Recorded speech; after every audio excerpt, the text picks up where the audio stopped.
You've been there, right? You spent years maybe studying English. Mm-hmm. You understand podcasts like this one. You can read stuff online, maybe even write emails pretty well. Yeah, passive skills feel okay. Exactly. But then that moment comes when you actually have to speak. Maybe it's a meeting, maybe just meeting someone new, and nothing. You freeze. The words are just stuck. They're there, you know them, but they won't come out. You feel completely stuck, silent, maybe even a bit, afraid. It's that really frustrating gap, isn't it? You've got all the pieces, the vocab, the grammar rules tucked away somewhere. Right. But they just don't click together into speech when you need them. The source material we're looking at today really nails that feeling. It does. Like having this amazing toolbox, but you can't actually build anything with it. Yeah, exactly. And it talks about those, well, let's be honest, those cringy moments we can all relate to. Oh, yeah. Like the job interview example where the only English that came out under pressure was, I am, like music, thank you. Oof. Or, trying to connect on a date and tell me about yourself gets I am from .work. And that feeling of shame just hits you because you know you can communicate better than that. Right. For years, people tell you, oh, you're just shy, or you need more grammar drills, or maybe you just don't have the talent. But the real aha moment in this source material, the breakthrough idea, it flips that completely. It does. It suggests the core issue isn't talent. It's not about knowing more rules. It's a lack of repetition. And crucially, a lack of output. Active speaking practice. Yeah, it makes this really important distinction between passive learning, watching videos, reading, filling in blanks. Right, soaking it all in. Versus active learning. The analogy they use is great. Yeah. You can read books about swimming forever, understand the physics, the strokes. But you won't swim until you get in the water and actually train your muscles, train your body. Exactly. And this material argues you have to train your mouth, train your brain for that active production, for speaking. So how do you actually build that muscle memory? How do you make that shift from passive listener to active, confident speaker? Well, that's where this single habit comes in. The one they found changed everything for them. It's called shadowing. Shadowing. It sounds maybe a bit technical, but the core idea, as they describe it, is actually pretty simple. Super simple. You listen to a native speaker and you repeat with them at the exact same time. Like you're their shadow, their audio shadow, mimicking everything. Exactly. And our mission in this deep dive is really to unpack that. What is shadowing? Why does the source say it works so fast? We'll walk you through the step-by-step 30-day plan they used, straight from the material. Talk about the results you can realistically expect and show you exactly how you can use this one habit to finally unlock your voice and feel genuinely confident speaking English. Okay, so let's get into the mechanics then. What exactly is the shadowing thing? Okay, so the core action is listen to a native speaker and repeat at the same time as them. Right, not after they finish, with them. With them. You're trying to match their speed, their rhythm, their intonation, word for word, sound for sound as they're speaking. They mention it feels a bit weird at first. Totally. Like doing karaoke, but just sort of mumbling along with the singer, not actually singing. Yeah, I can imagine. But then after a bit, they say something just clicks. Right. And the reason this simple copying act is so powerful, they found, is it trains 3 key things all at once. Okay, what are they? Your ears, they get tuned into real English sounds and rhythms. Your tongue and mouth muscles, they develop the physical memory for pronunciation. Ah, the muscle memory aspect. Exactly. And your brain, it gets faster at processing language for actually speaking it and anticipating phrases. So you're moving beyond just learning single words or abstract grammar rules. Yeah, this method trains your brain to grab and use what the source calls chunks of language. Chunks, like ready-made phrases. Exactly. Those phrases native speakers use constantly without even thinking. Like, you know what I mean? Or I've been meaning to, or no worries, I got it. Okay, so the stuff you actually hear in conversations. Right. Those are the real building blocks. And by shadowing, your brain starts to expect them, which speeds up recall and makes you sound way more natural. And it builds confidence too, right? Because you're following along, not starting from scratch in silence. Huge confidence builder. You're literally building the physical muscle memory for speaking. But it's practice, not magic. That's important. Definitely. The source stresses that. It's focused, active practice, but they were pretty amazed by how quickly they saw results. Okay, so how do we actually do it? You mentioned a 30-day plan. Yes. The source lays out the exact plan they followed. It's just 15 to 30 minutes a day. 15 to 30 minutes, that sounds manageable. Totally. But the key, they really hammer this home, is consistency. Every single day. Right. Showing up daily is more important than doing a marathon session once a week. Exactly. Think of it like, daily exercise for your English-speaking muscles. So let's break down their plan week by week. Okay, week 1, what's the focus? Week 1 is all about building the base, just getting used to the act of shadowing. Okay, just forming the habit. Right. You use short clips, like under a minute. And importantly, subtitles on in. Keep the subtitles on for this first week. Got it. And the daily routine? Simple. Listen to the clip twice, just to get it. Then shadow it 3 times, trying to match the speaker. Okay. And here's a step they found really crucial. Record yourself shadowing. The dreaded recording. Yeah. But listening back helps you hear where you can improve. It accelerates learning. Makes sense. Yeah. What about the clips? Any specific type? They suggest mixing it up from day 3 onwards. Try some dialogue, it'd be a monologue, bits of interviews. Okay, variety. Yeah, and the focus is just pronunciation and rhythm, not speed yet. Pausing if you fall behind is totally fine. So no pressure, just get used to it. Exactly.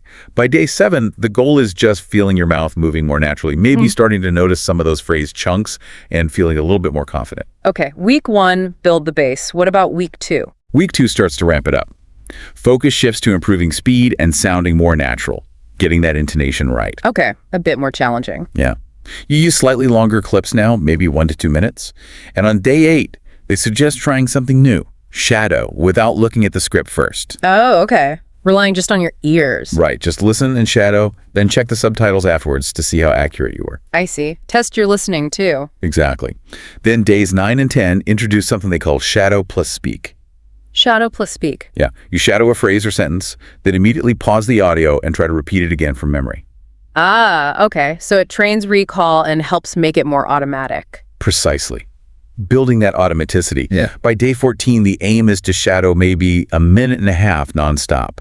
Really copy the intonation ups and downs and start handling those tricky link sounds. Like what? You know, like, how would you mind? Or what are you doing? Often sound like, would you mind? Or what is it doing? Or let me think becomes let me think. Right, those natural contractions and connections. Okay, week 2, speed and natural sound. What's week 3 about? Week 3 moves from just mimicking to actually using the language and adding emotion. Where's the emotion? Okay, interesting. Yeah, the goal is to speak with feeling and use phrases in context. So each day you pick a common topic, ordering coffee, making small talk, giving directions. Real life situations. Exactly. Find clips of conversations on that topic and shadow those. On days 15 and 16, you really focus on copying the tone and the emotion. Why is that so important? Because English isn't just words, right? It's the feeling behind them. They stress this makes the language stick better and sound more authentic. Okay, copy the feeling, then what? Days 17 and 18, you build speaking instinct. Pause the video sometimes and try to predict the next sentence. Like guessing what comes next naturally. Yeah. Yeah. Based on the flow, then play it and see how close you got. It trains your brain for those patterns. Clever. And then, days 19 to 21, you step into the speaker's shoes. Record your own 30-second version of a scene you shadowed, but change some words. So adapt the language. Exactly. Adapt it to fit you or a slightly different situation. Yeah. You start making the language your own, not just a copy. I like that, making it yours. Okay, week 3. Use the language, add emotion. Final week, week 4. Week 4 is about full flow and personal fluency. The goal is speaking more freely, maybe starting to think more directly in English. The home stretch. Right. You use longer clips, 2 to 3 minutes now. Days 22 to 24, challenge yourself. Shadow without subtitles first. Test your comprehension. Okay. Then shadow with subtitles to catch the details. Then try one more time without any help and record yourself to see the progress. Got it. A multi-step process. Yeah. And days 25 to 27 are about personalization. Pick maybe 5 key sentences or chunks you liked from your practice on a topic and rewrite them to fit your life. The example they give is great. Take, I haven't seen you in ages, and change it to something personal like, I haven't eaten sushi in months. So you're actively making it relevant to you. That's smart. It really makes it stick. Yeah. And then the final challenge, days 28 to 30, the grand finale. Yeah. Watch a 3-minute video, shadow it maybe 2 or 3 times, then turn it completely off. Okay. And try to retell the whole scene or the main points in your own words. Wow. Okay. Yeah. Just for memory and practice. Yeah. And they said they were genuinely amazed how much they could recall and how much more naturally it flowed out by then. That progression sounds really solid. Building block by block. So after that 30 days, how do you keep it going? How do you use these chunks in the real world? That's where consciously focusing on those power chunks, as the source calls them, really helps. Those ready-to-use phrases for everyday situations. Right, not just random words, practical phrases. Exactly. The material gives good examples. Like at a coffee shop, practice the whole interaction chunks. What can I get started for you? I have a you. Can I get it with, that'll be, here you go. And practice saying the whole chunk, not just filling a blank? Right. And then adapt it. Don't just practice, I'll have a latte. Practice, I'll have a black coffee, no room. Or I'll have a large iced tea. Make it flexible. Makes sense. What about other situations? Small talk is a big one. Practice chunks like, how was your weekend? Just relaxed at home. Oh, that sounds great. Where'd you go?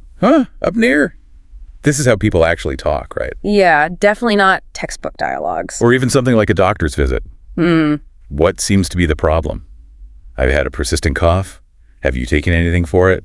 Just some over-the-counter stuff, but it hasn't helped much. And saying those with the right feeling, like you mentioned for week 3, probably helps lock them in. Absolutely. That tip about speaking with emotion comes up again. When you practice, that sounds great.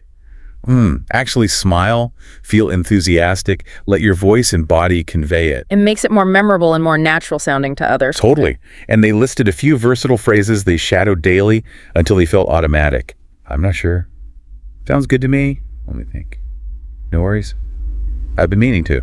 I'll get back to you. Ah, those useful conversational fillers and softeners. Really handy. Yeah, they become part of your natural toolkit. Okay, this all sounds very practical. What about tools and resources? And how do you stay motivated for 30 days? Good question. For resources, if you can't find the perfect clip, they suggest making your own practice material easily. How? Choose any short video, under 2 millions. Watch it twice with subtitles. Jot down maybe 5 key sentences you want to learn.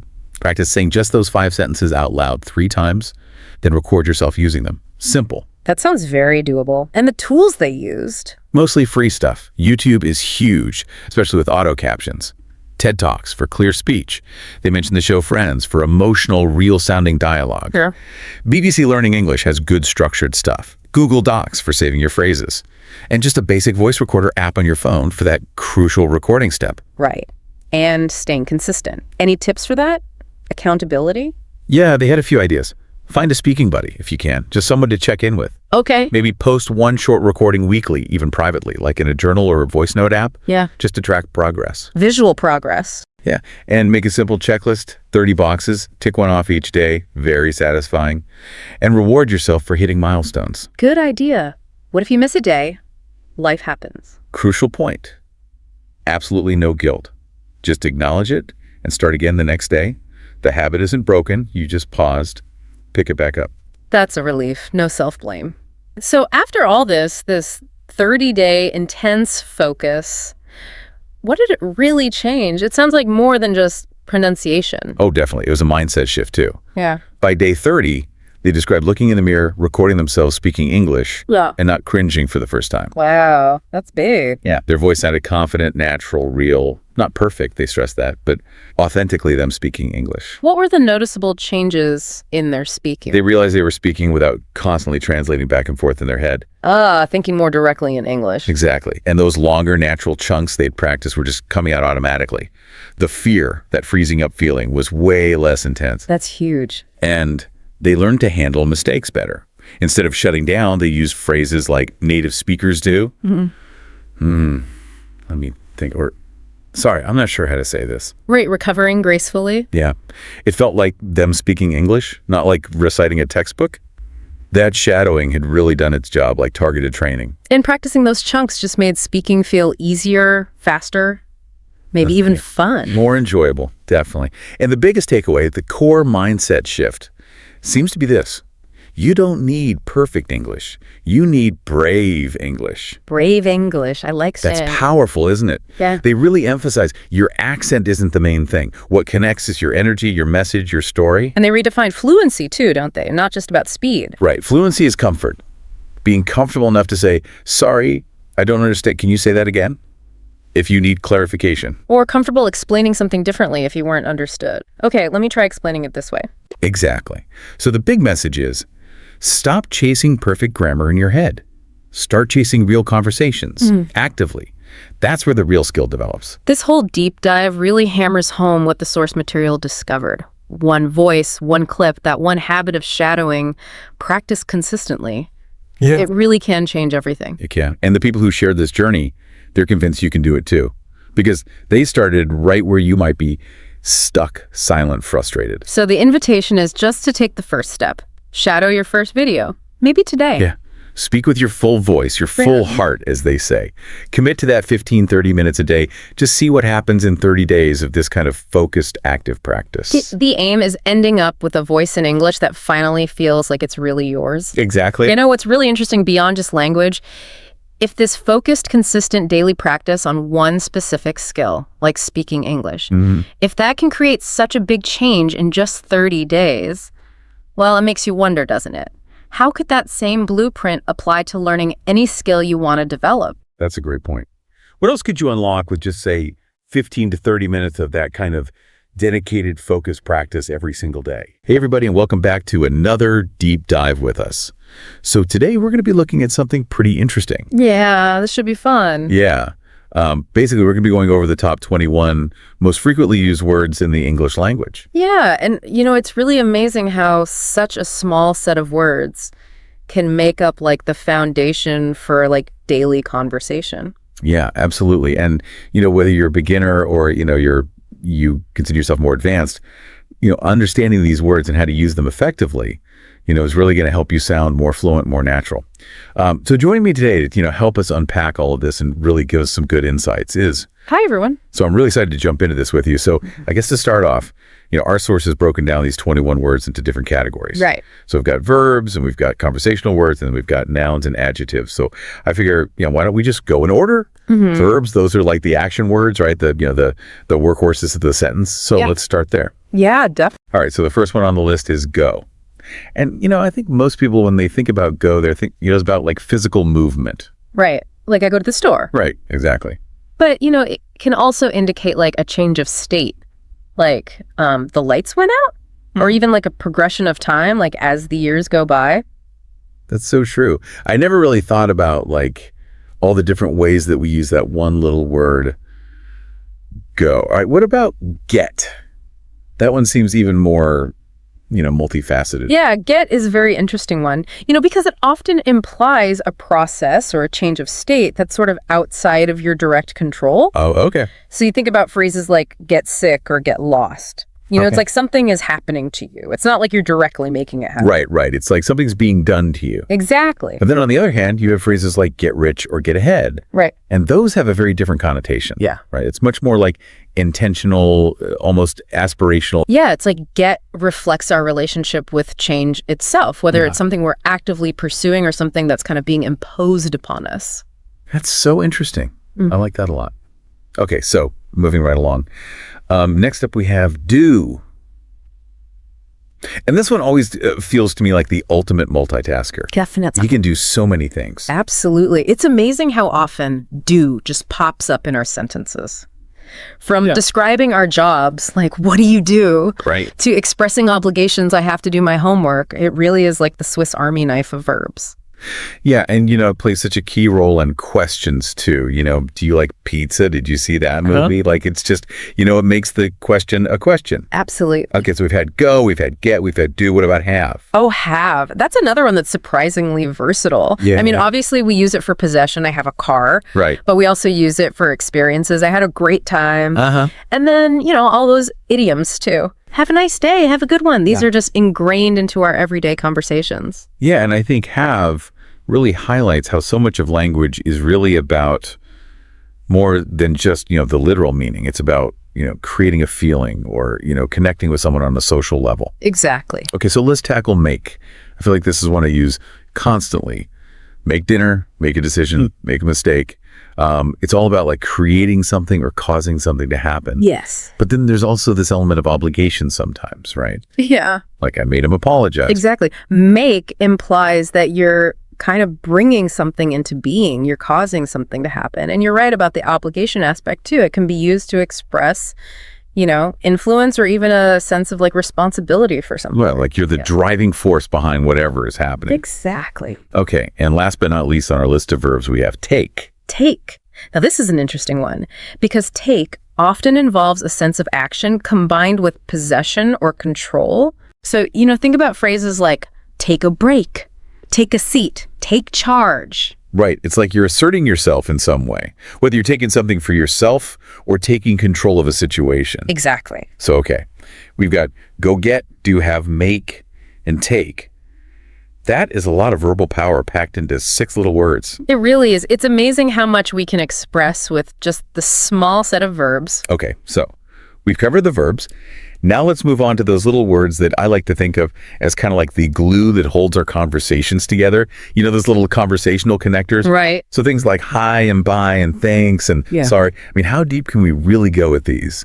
You might be surprised. Even these seemingly simple expressions play a really vital role in how we interact with each other. Okay. For example, hi and hello, they're not just greetings. They signal that you're open to communication and connection. Oh, so it's like setting the tone right from the start, like you're extending an invitation to engage in a conversation. Exactly. Okay, and then on the flip side, we have bye. Right, which signals, closure. It marks the end of the conversation, and, it allows us to transition smoothly out of the interaction. Okay, that makes sense.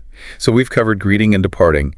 But what about those little words that add a touch of, politeness and gratitude to our interactions? You mean thanks and sorry? Exactly. Ah, yes. Those are powerful tools. They help us maintain social harmony, and they help us, navigate those little bumps in the road of human interaction. Yeah. Thanks acknowledges a favor, right, or a kind gesture, and it, reinforces those positive interactions that we have. And sorry is all about taking responsibility for something, smoothing over those mistakes and showing empathy. Exactly. They're subtle, but they're really essential for building good relationships. Yeah, I think it's interesting how we often, modify these words for emphasis, like saying thanks a lot. It carries a lot more weight than a simple thanks. Oh, definitely. Or I'm so sorry versus just sorry. It adds that extra layer of sincerity. Exactly. These little nuances can make a big difference. Absolutely. Okay, so we've explored 6 key verbs and 4 of these essential conversational words. We have. Are you starting to see the power of these seemingly simple words? Oh, absolutely. It's like we're peeling back the layers and discovering all this like hidden depth to language. I agree. All right, so I think we're ready to tackle our next category, which is nouns. So where do we even begin with this? Well, our source has chosen a handful of nouns that represent like fundamental concepts, the building blocks of how we understand the world. Okay. So let's start with time. Okay, time. Such a basic concept, yet it governs so much of our lives. Right. We're constantly thinking of time. What time is it? Do we have enough time? It's like this invisible force shaping our days. Right. And the source actually delves into some pretty deep questions about time. Oh, really? Like, how do different cultures perceive time? What's the relationship between time and memory? It's fascinating stuff. Okay, now I'm intrigued. All right, so alongside time, we have day, which seems, very ordinary. But, it really does mark the rhythm of our lives. Have a good day. It's a brand new day. Right. And day can also refer to like a specific period in history, like back in the day or the day the music died. It connects us to this flow of time, both personal and historical. Wow, I like that. Okay, what's next? Next up is thing, which I have to admit always makes me chuckle a little bit. Why is that? Well, it's like the ultimate catch-all word, for when our vocabulary fails us. Oh, yeah. It's like the ultimate placeholder. What's that thing over there? The thing is. But, it's actually really effective at conveying meaning, even when we can't come up with, like, a more specific word. Right. It shows that communication isn't always about, perfect grammar or an extensive vocabulary. It's about getting your message across. And sometimes thing does the job perfectly. Yeah, absolutely. All right. So speaking of conveying meaning, we've got place next on our list. It seems like a pretty straightforward word, but I'm sure there's more to it than meets the eye. There is. Place isn't just about physical location. It can also refer to like a position in a sequence, like take your place in line, or even a state of mind, like feeling out of place. It's a word that helps us navigate the world in all sorts of ways. Right. It's like place isn't just about where we are physically, but also about how we fit in. Exactly. And how we make sense of our surroundings. Exactly. Okay. And then finally, we have people, which, I mean, it's like, it seems so obvious, but, when you think about it, people are really what makes the world go round, right? That's true. People represents our shared humanity. Right. That's the foundation of society and relationships and, everything that makes us human. It's the word that reminds us we're not alone. Yeah, absolutely. Okay, so we've explored verbs, conversational connectors, and now nouns. I'm already feeling like I have a whole new appreciation for the power of these everyday words. But before we jump into adjectives, I'm curious, what's standing out to you so far? Honestly, I think what struck me the most is how much depth and nuance there is, even in the simplest words. We use them all the time, but we don't often stop and think about how they work. Yeah, it's like we're taking them for granted. Totally. But I think this deep dive is really helping us to, kind of slow down and appreciate the intricacies of these words that we usually just take for granted. Exactly. Yeah. All right, so adjectives, I think we're ready. Let's do it. It's funny how we can go through like our whole lives using these words and never really stop to think about them. Right. It's true. But that's, I think, what makes this deep dive so interesting. Yeah. It's like we're forced to slow down and actually like appreciate these things that we usually just, take for granted. Yeah. So last we left off, we were about to delve into the world of adjectives. So are you ready to add some color to our conversation? Absolutely. Adjectives are what bring our language to life. Yeah, they do. They paint pictures in our minds, they evoke emotions, and they help us make sense of the world. I love that. So true. And they add, that extra layer of detail that just makes our communication so much richer. Okay, so why don't we start with good? I feel like that's like the most basic adjective in the English language. It really is. Good is our go-to word for expressing approval or satisfaction or, just like the absence of anything negative. Right. It's a wonderfully versatile word. It is. You can use it for pretty much anything. I've noticed that good is often used as kind of a conversational placeholder, especially when we're trying to be polite. Or avoid being too critical. Like, oh, that's a good point.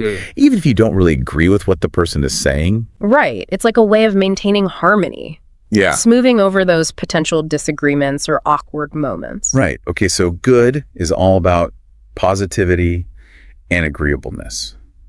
What about new? What kind of energy does new bring? New is all about excitement, possibility, a sense of change. It draws our attention to something fresh, something that stands out from the ordinary. Right. Think about like getting a new phone or starting a new job. Right. There's that element of curiosity and intrigue. There is. It makes you want to learn more to explore. And it can also be a really powerful marketing tool. Right. New and improved, the latest and greatest. Oh, yeah, for sure. It's like designed to pique our interest. Absolutely. New really taps into that human desire for novelty and fascination with progress. Yeah. But then on the other hand, new can also highlight a lack of experience. That's true. Like new to the job or a new driver. Right. It implies a learning curve. Definitely. So it's like a double-edged sword. Right. Right. It can be exhilarating. Right. But it can also be intimidating. Depending on the context. Exactly. Okay, so we've covered good and new. Ready to wrap things up with happy. Let's do it. Happy is such a fundamental human emotion. It is. It resonates across cultures. It's the language of joy and contentment and well-being. Yeah, and it's amazing how contagious happiness can be. Like when someone greets you with a genuine smile and I say good morning, it can like brighten your whole day. It's true. It's like this ripple effect. Yeah. Spreading positivity. And happy isn't just about those fleeting moments of joy either. Right. It's about, that deeper sense of fulfillment. Yeah, that sense of purpose. Yeah. I think that's what makes happy such a powerful word. It encompasses such a, wide spectrum of positive emotions. I agree. Okay, so we've tackled adjectives, but I want to circle back to something you said earlier about how adjectives can paint pictures in our minds and evoke emotions. Do you think there's a connection between these simple adjectives and how we experience the world? Oh, that's an interesting question. I think the answer is yes. The words we use shape how we see things. They provide the framework for how we understand and interpret our experiences. So, for example, if we're constantly using negative adjectives to describe ourselves or the world around us, we might actually start to see things more negatively. Exactly. The language we use becomes like a self-fulfilling prophecy. Wow. It influences our thoughts, our emotions, and ultimately our actions. That's a powerful reminder to be mindful of the words we choose. It is. Okay, so we've covered a lot of ground in this deep dive. Verbs, conversational connectors, nouns, adjectives. Yeah. It's amazing how much we can learn from just 21 words. It really is. And, we haven't even touched on phrasal verbs yet. Oh, yes. So those are next on our list. And I think you'll be surprised by how much they add to the richness and complexity of the language. I think so, too. Okay, I'm intrigued. Bring on the phrasal verbs. All right, so welcome back to the deep dive. We've already covered so much. Yeah. But before the break, you mentioned phrasal verbs. What are those exactly, and why are they so important? So phrasal verbs are basically like these combinations of a verb and another word, usually like a preposition or an adverb. And when you put them together, they create a totally new meaning. Okay, so give me an example. Okay, so let's take the verb look. Pretty straightforward word, right? But when you start adding prepositions like up after or into, you get phrasal verbs with completely different meanings. So like look up means to search for information. Right. Look after means to take care of someone. And look into means to investigate something. Wow, you're right. So you see how just a little tweak can make our language so much more expressive. Yeah, absolutely. So are phrasal verbs just about adding more words to our vocabulary? It's more than just adding words. It's about nuance. It's about idiom. Phrasal verbs capture these subtle shades of meaning that would be really hard to express otherwise. Oh, yeah. And they make your English sound much more natural, more like a native speaker. So if they're so nuanced, how do we even begin to learn all of them? Well, the good news is you don't have to learn every single phrasal verb out there. Okay. Just focus on the most common ones, the ones that come up a lot in everyday conversations. Okay, that makes sense. And pay attention to the context, because phrasal verbs can have different meanings depending on the situation. Right. So try to learn them in real life examples, not just from lists. So instead of just memorizing look up, I should try to remember it in a sentence. I need to look at the meaning of this word. Exactly. Because then you're associating the phrasal verb with a specific meaning and a specific usage. That's really helpful. And most importantly, don't be afraid to experiment. Okay. The best way to learn phrasal verbs is to actually use them. Start incorporating them into your conversations, even if you're not 100% sure you're using them correctly. So what if I make a mistake? Making mistakes is part of the learning process. Even native speakers make mistakes with phrasal verbs all the time. Okay, that makes me feel a little better. So don't worry too much about it. Just practice and you'll get more comfortable over time. So we've covered a lot of ground today. We talked about verbs, conversational connectors, nouns, adjectives, and now phrasal verbs. It's pretty amazing how much we can learn from just 21 words. It really is. I think it just goes to show the power of language. Yeah. And how these simple building blocks can be used to express so many different things. So what's the main takeaway you hope listeners will, walk away with from this deep dive? I think the most important thing to remember is that fluency isn't about memorizing a huge vocabulary or mastering all the grammar rules. It's about understanding the basic principles of how language works. Okay. And then using those principles to communicate effectively. So it's not about quantity. Right. It's about quality. Exactly. By focusing on these 21 words, you're not just learning vocabulary, you're gaining a deeper understanding of how English works. I love that. Yeah. So is there anything you'd like to challenge our listeners to do after this deep dive? I would challenge them to really pay attention to how these 21 words are being used all around them. Listen to conversations, read books and articles, and see if you can notice how these words are like the threads that hold everything together. I like that. It's like a treasure hunt. It is. And the more you find, the better you'll become at understanding and speaking the language. Exactly. Well, this has been such an eye-opening deep dive for me. I feel like I've learned so much. Me too. And I definitely have a new appreciation for these words that we use every day. So thank you so much for joining me on this journey. And thanks to all of you for listening. We'll see you next time for another deep dive. All right, so you're looking to really master English quickly and effectively. Right. So let's dive into this. Okay. The secret sauce revealed in your sources. Sure. It's mastering the 4 key language skills. Listening, speaking, reading, and writing. Okay. We'll unpack each of those skills. Yeah. Sprinkle in some practical tips. Right. Some relatable examples, and we'll basically create your roadmap to fluency. It's interesting because those 4 skills aren't just for English.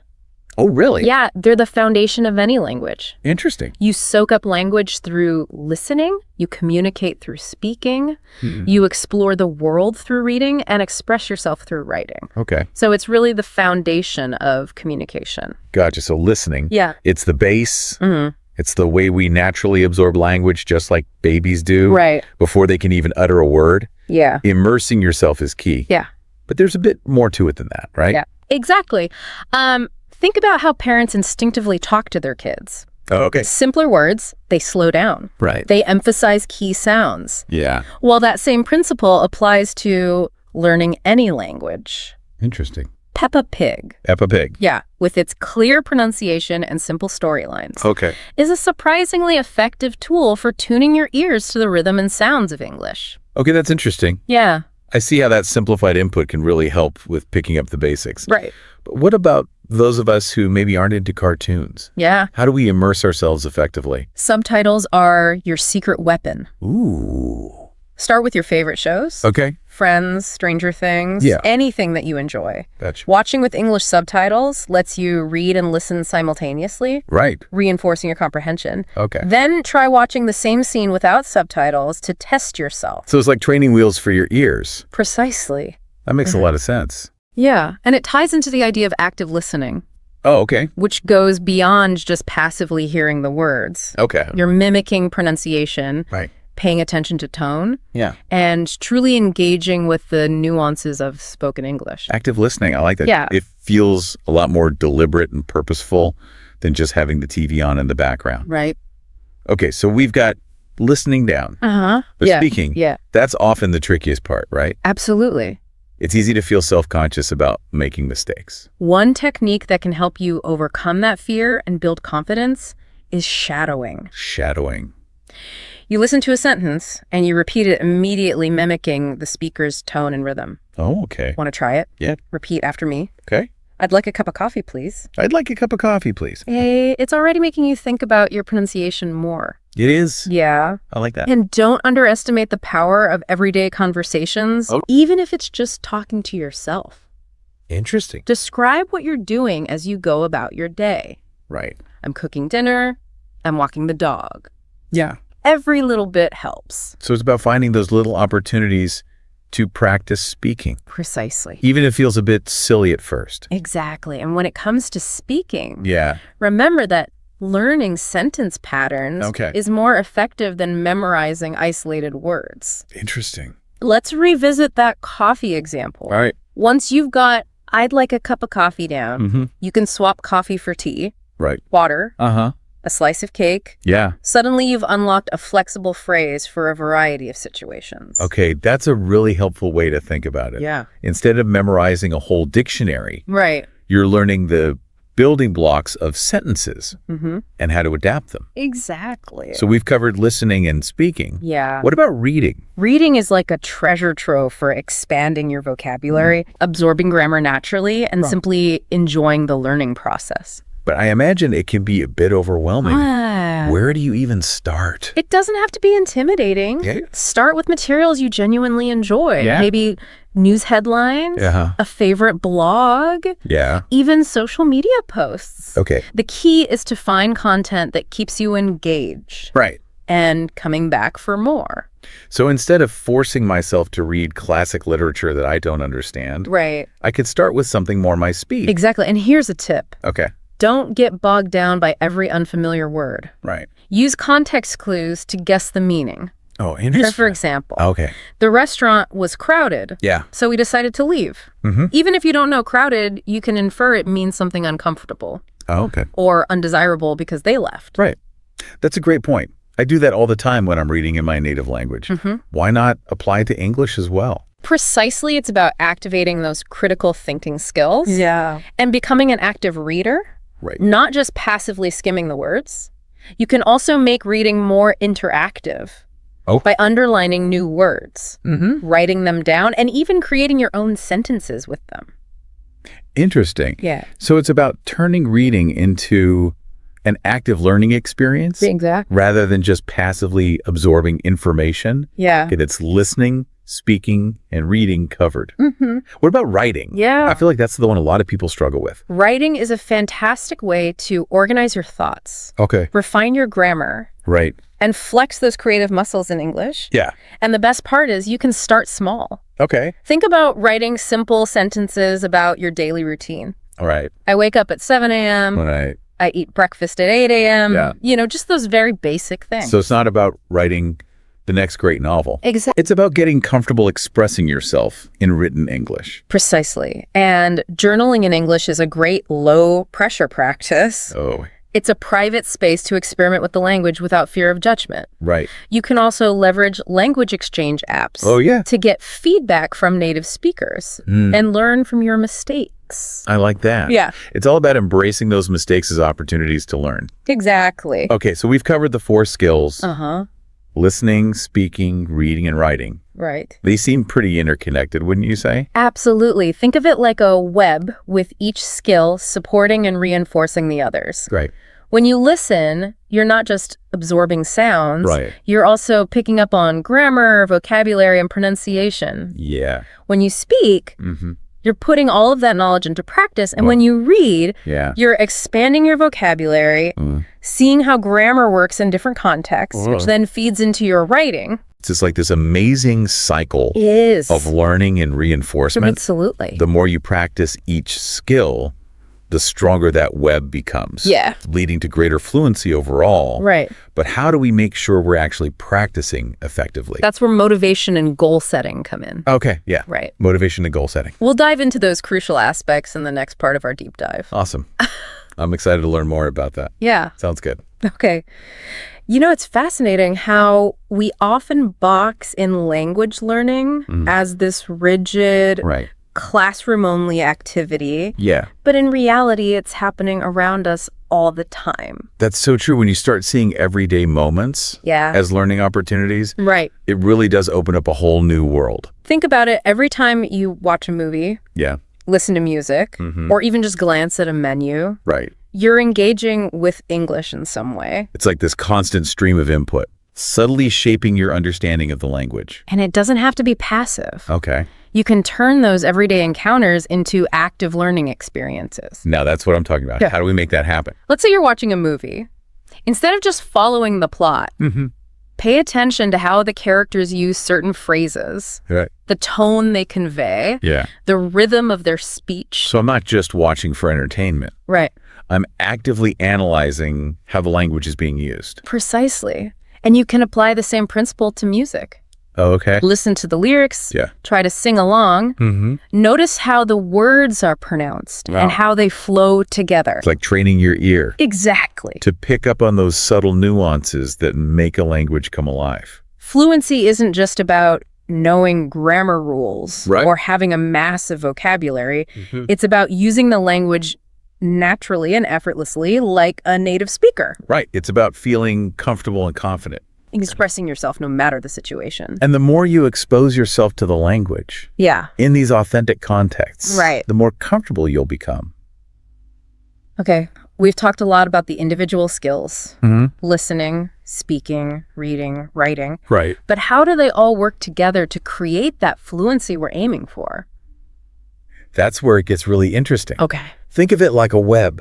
Right. With each skill interconnected and reinforcing the others. So when I'm listening to English, I'm not just absorbing sounds. Right. I'm also picking up on grammar, vocabulary, and pronunciation. Exactly. And when you speak, you're putting all that knowledge into practice. Right. Solidifying it in your mind. And reading expands my vocabulary. Yes. Showing me how grammar is used in different contexts. Which in turn informs your writing. Oh, okay. As you begin to use those new words and structures in your own work. It's a beautiful cycle. Absolutely. Of learning and reinforcement. And the more you engage in each of these skills, the stronger those connections become, leading to greater fluency and overall mastery of the language. It's like working out a muscle. Yeah. Making it stronger and more resilient with each exercise. Precisely. And just like with any workout, consistency is key.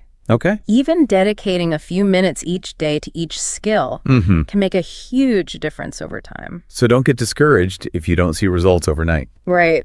Language learning is a marathon, not a sprint. And the journey itself is just as important as the destination. I like that. Enjoy the process. Yeah. Embrace the challenges and celebrate those small victories along the way. After all, there's something incredibly rewarding about being able to communicate in another language. It's true. Connecting with people from different cultures. Absolutely. Expanding your horizons. Those are amazing benefits. It opens up a whole world of possibilities, both personally and professionally. And who knows, maybe one day our listener will be hosting their own podcast in English. That would be a testament to the power of consistent practice, Right. and a positive mindset. Okay, so we've covered the fundamentals of the 4 skills, Yeah. the importance of everyday learning, and the power of consistency. Right. But there's one crucial piece we haven't touched on yet. And that is? Motivation. Yes. The fuel that keeps us going. Uh-huh. Especially when things get tough. Right. And of course, setting realistic goals. Yeah. So we don't get overwhelmed. Ah, yes. Motivation and goal setting, the compass and map for our language learning journey. I like that. We'll dive into those critical aspects after a quick break. Stay tuned. So we're back, ready to unpack the power of motivation Yeah. and goal setting in your English learning journey. Right. You know, we've all hit those walls Yeah. where the motivation takes a nosedive. For sure. How do we keep the fire burning? What's fascinating here is that motivation isn't this Okay. magical thing that appears. It's something you actively cultivate and nurture. Right. It all starts with connecting to your why. Your why. Yeah. Okay. So dig deep.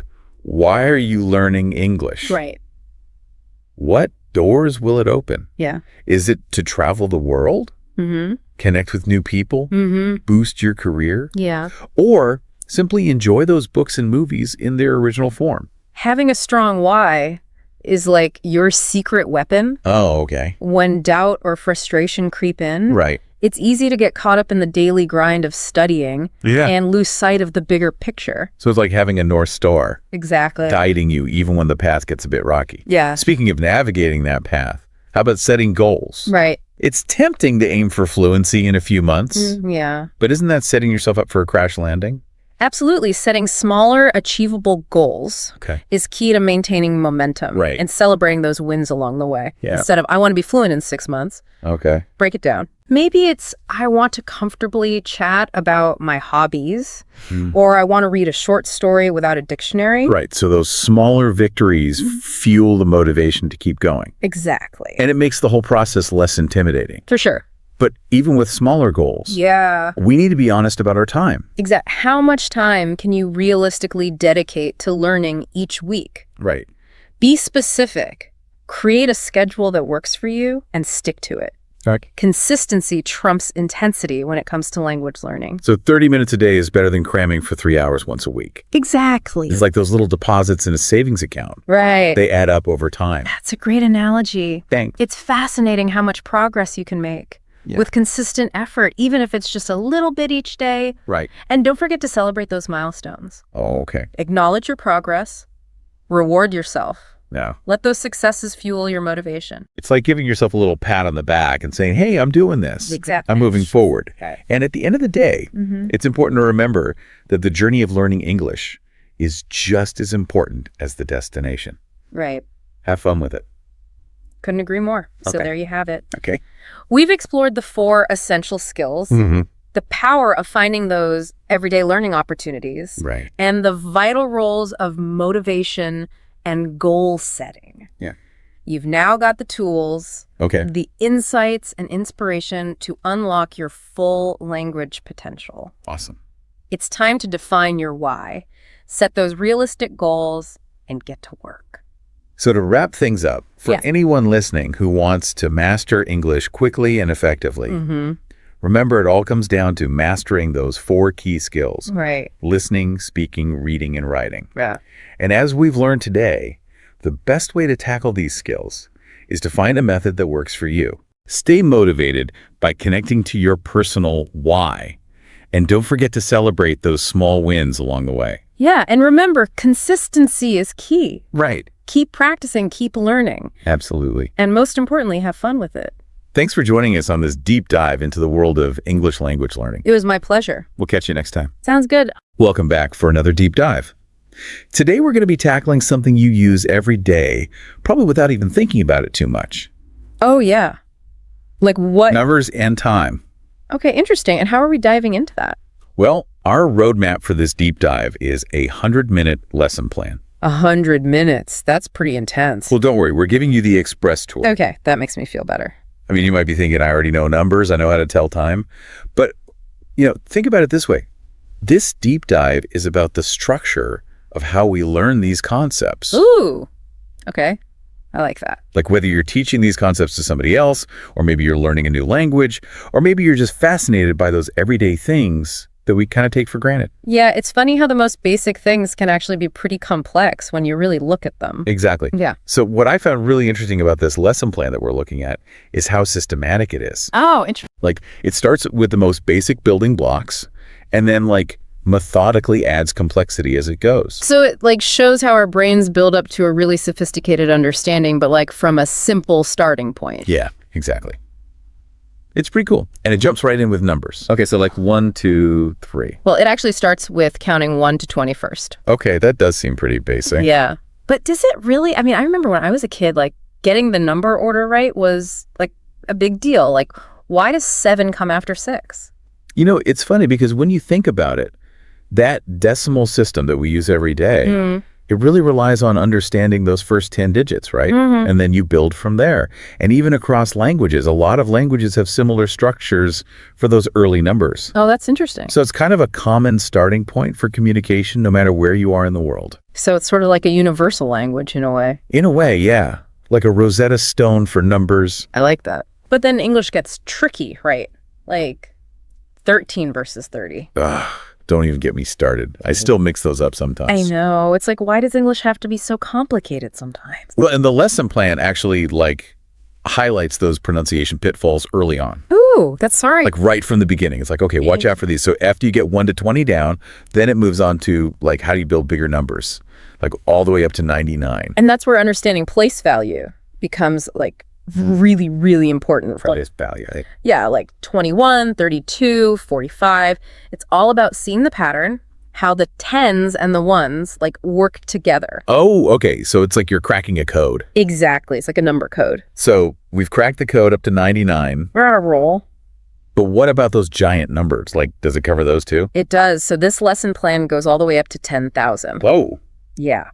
And it really emphasizes that logic of thousands, hundreds, tens, and ones. Okay, so it's still building on that same foundation, even when you get to those really big numbers. Exactly. It's all connected. And it even touches on Roman numerals, which I think is really fascinating. Roman numerals, like IVX. Yeah, because it shows how differently like ancient civilizations approached numbers. Oh, that's cool. It's like a totally different way of thinking about it. Right. It's like a whole other number system. Yeah. But let's get real for a second. Yep. How does this lesson plan actually help someone like use numbers in everyday life? That's a good question. Like, it's great to know the theory, but how do you actually put it into practice? Well, that's where it gets really practical. The lesson plan includes things like phone numbers, asking someone's age, talking about money. Oh, okay. So like real world scenarios. Exactly. Using phrases you'd actually encounter in daily conversations. So it's kind of like a cheat sheet for real life conversations. Exactly. And there's even a suggestion for a game of number bingo. Bingo, like with numbers instead of letters. Yeah.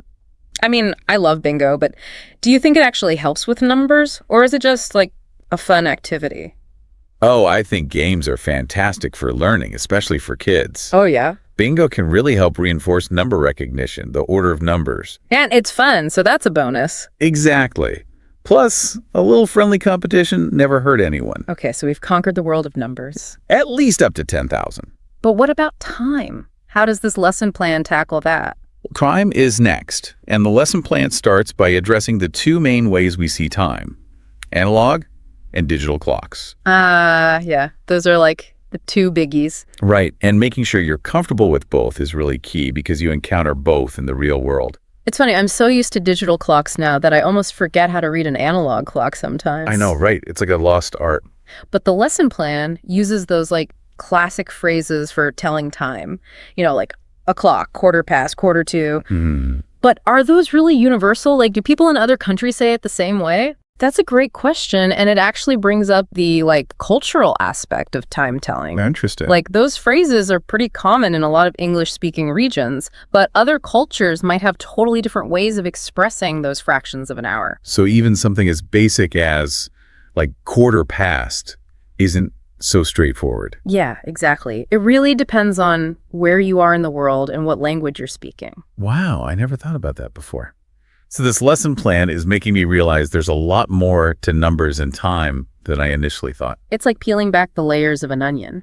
And the lesson plan also really emphasizes using a real clock to practice telling time. Oh, yeah, that visual element is so important, especially if you're someone who learns best by seeing things. So you can actually see the hands moving as you're saying the phrases. Right. It helps solidify that connection between the, abstract idea of time and its physical representation. So it's like you're making time tangible. Exactly. You can actually see it happening. That's pretty cool. And what I really appreciate about this lesson plan is how specific it is about the actual phrases you would use for asking and telling time. Oh, yeah, it gives you the words. Yeah, it's not just about understanding what time it is, it's about how to actually say it in conversation. So it's like giving you the script for those everyday interactions. Yeah, exactly. And that could be super helpful for someone learning English or even just someone who gets tongue-tied asking for the time. I know, right? It can be surprisingly tricky. It's like suddenly you forget how to say the simplest things. Exactly. And this lesson plan, it just takes away all that guesswork and helps you build confidence. And just like with the number section, it also encourages role-playing to practice those time-telling skills. Oh, that's great. So you're not just learning the words, you're actually using them. It's like putting it all into action. Exactly. Learning by doing. So where does this deep dive go from here? We've covered numbers, we've tackled telling time. What's next? Well, now it gets personal. Ooh, The lesson plan shifts its focus to how we use numbers and time in our own daily lives. Okay, now that's something I can relate to. I mean, everyone has a routine, right? Exactly. And that's where we'll pick up in part 2 of our deep dive. Can't wait.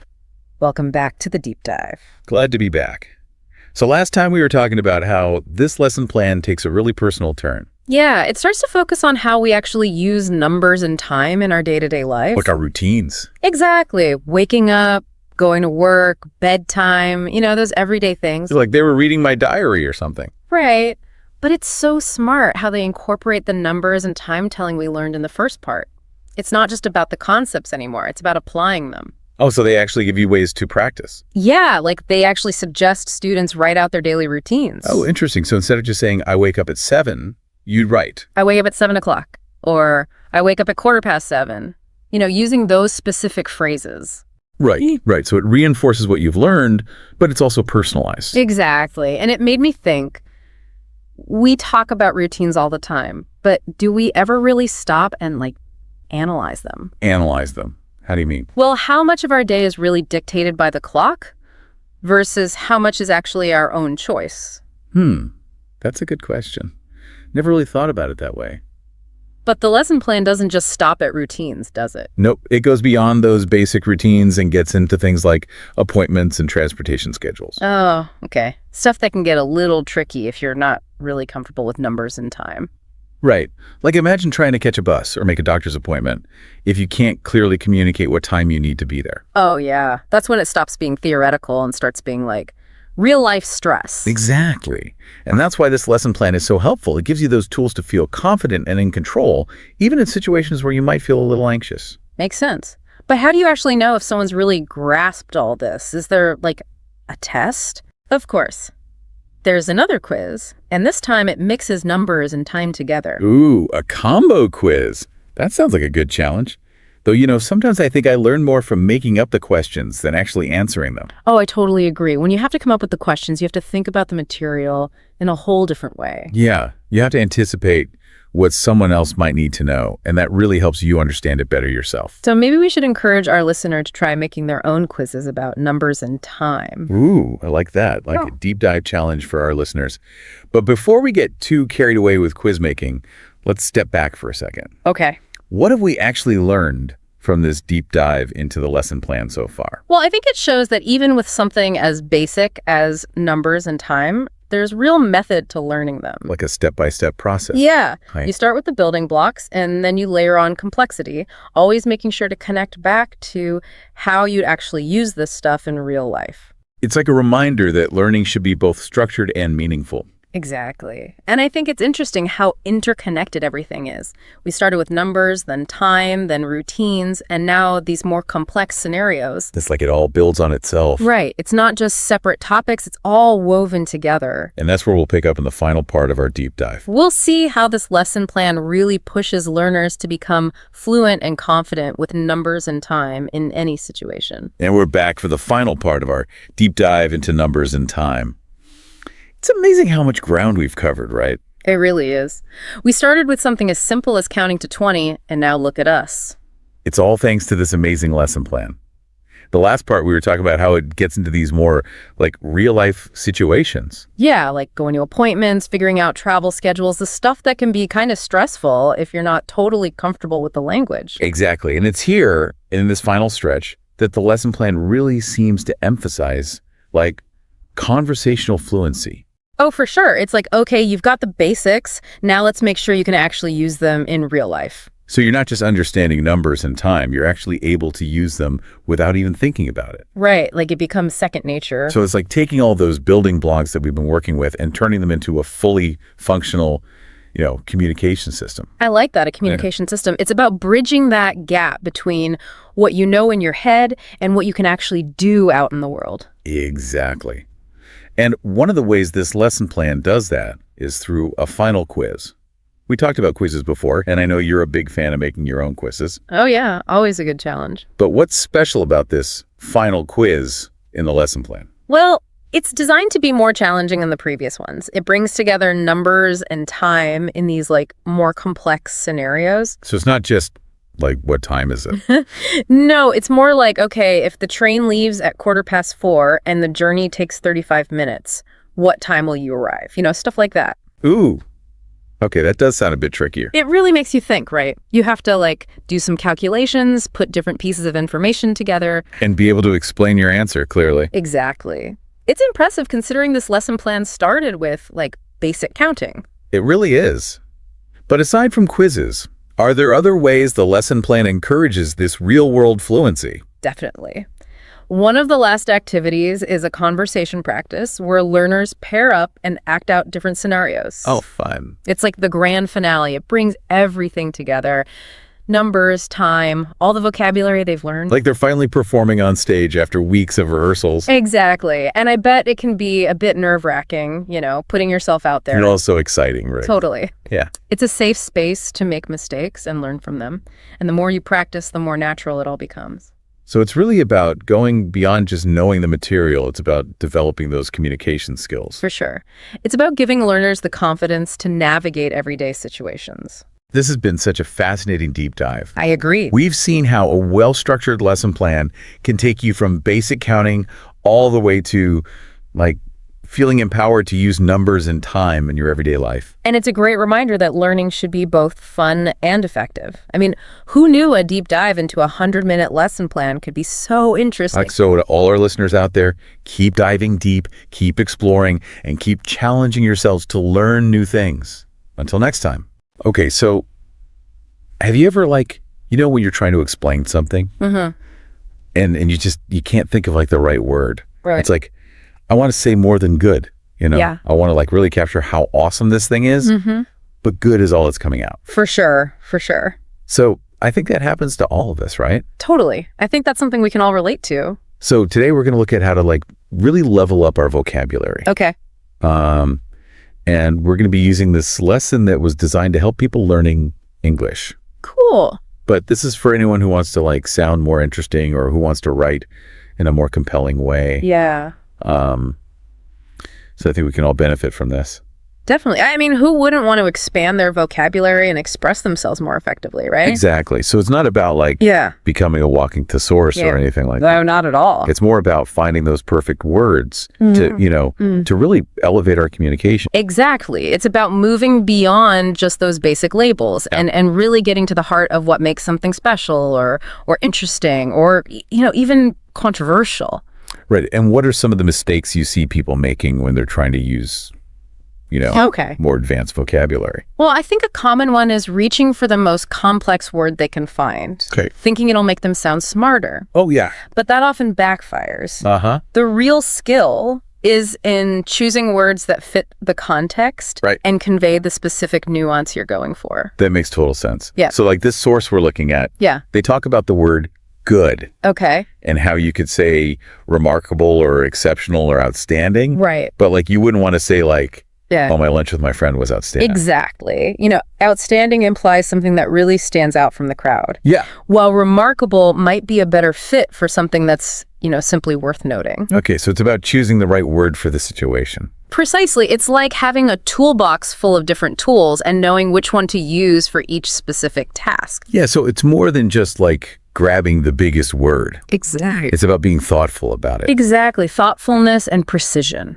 Yeah. Those are key. So this lesson also has like some exercises to help us internalize these new words. Yes, it does. It offers several practical ways to really practice and integrate these words into your everyday language. What are some of those? Well, there's the classic fill in the blanks, Okay. where you replace basic words with more interesting alternatives. Gotcha. So instead of saying like he had a good idea, Right. you could say he had a brilliant idea. Okay. And that just makes it Exactly. more vivid. Yes, exactly. Brilliant conveys a sense of ingenuity and originality that good just doesn't capture. Right. So you're not just like finding a longer word. Right. You're actually finding a more Yeah, fitting word. exactly. And that's really cool. Yeah. And it also has you rewrite sentences to use those new words. Yes, that's another great exercise. It challenges you to think about how these words function in different contexts.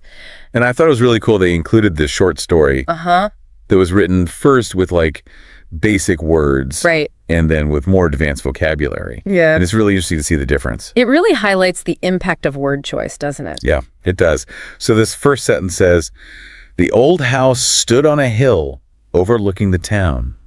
It was a beautiful day and the sun was shining brightly." Okay. But then when they jazz it up with better words, they say, "The ancient manor perched atop the hill, casting a watchful gaze over the bustling town below.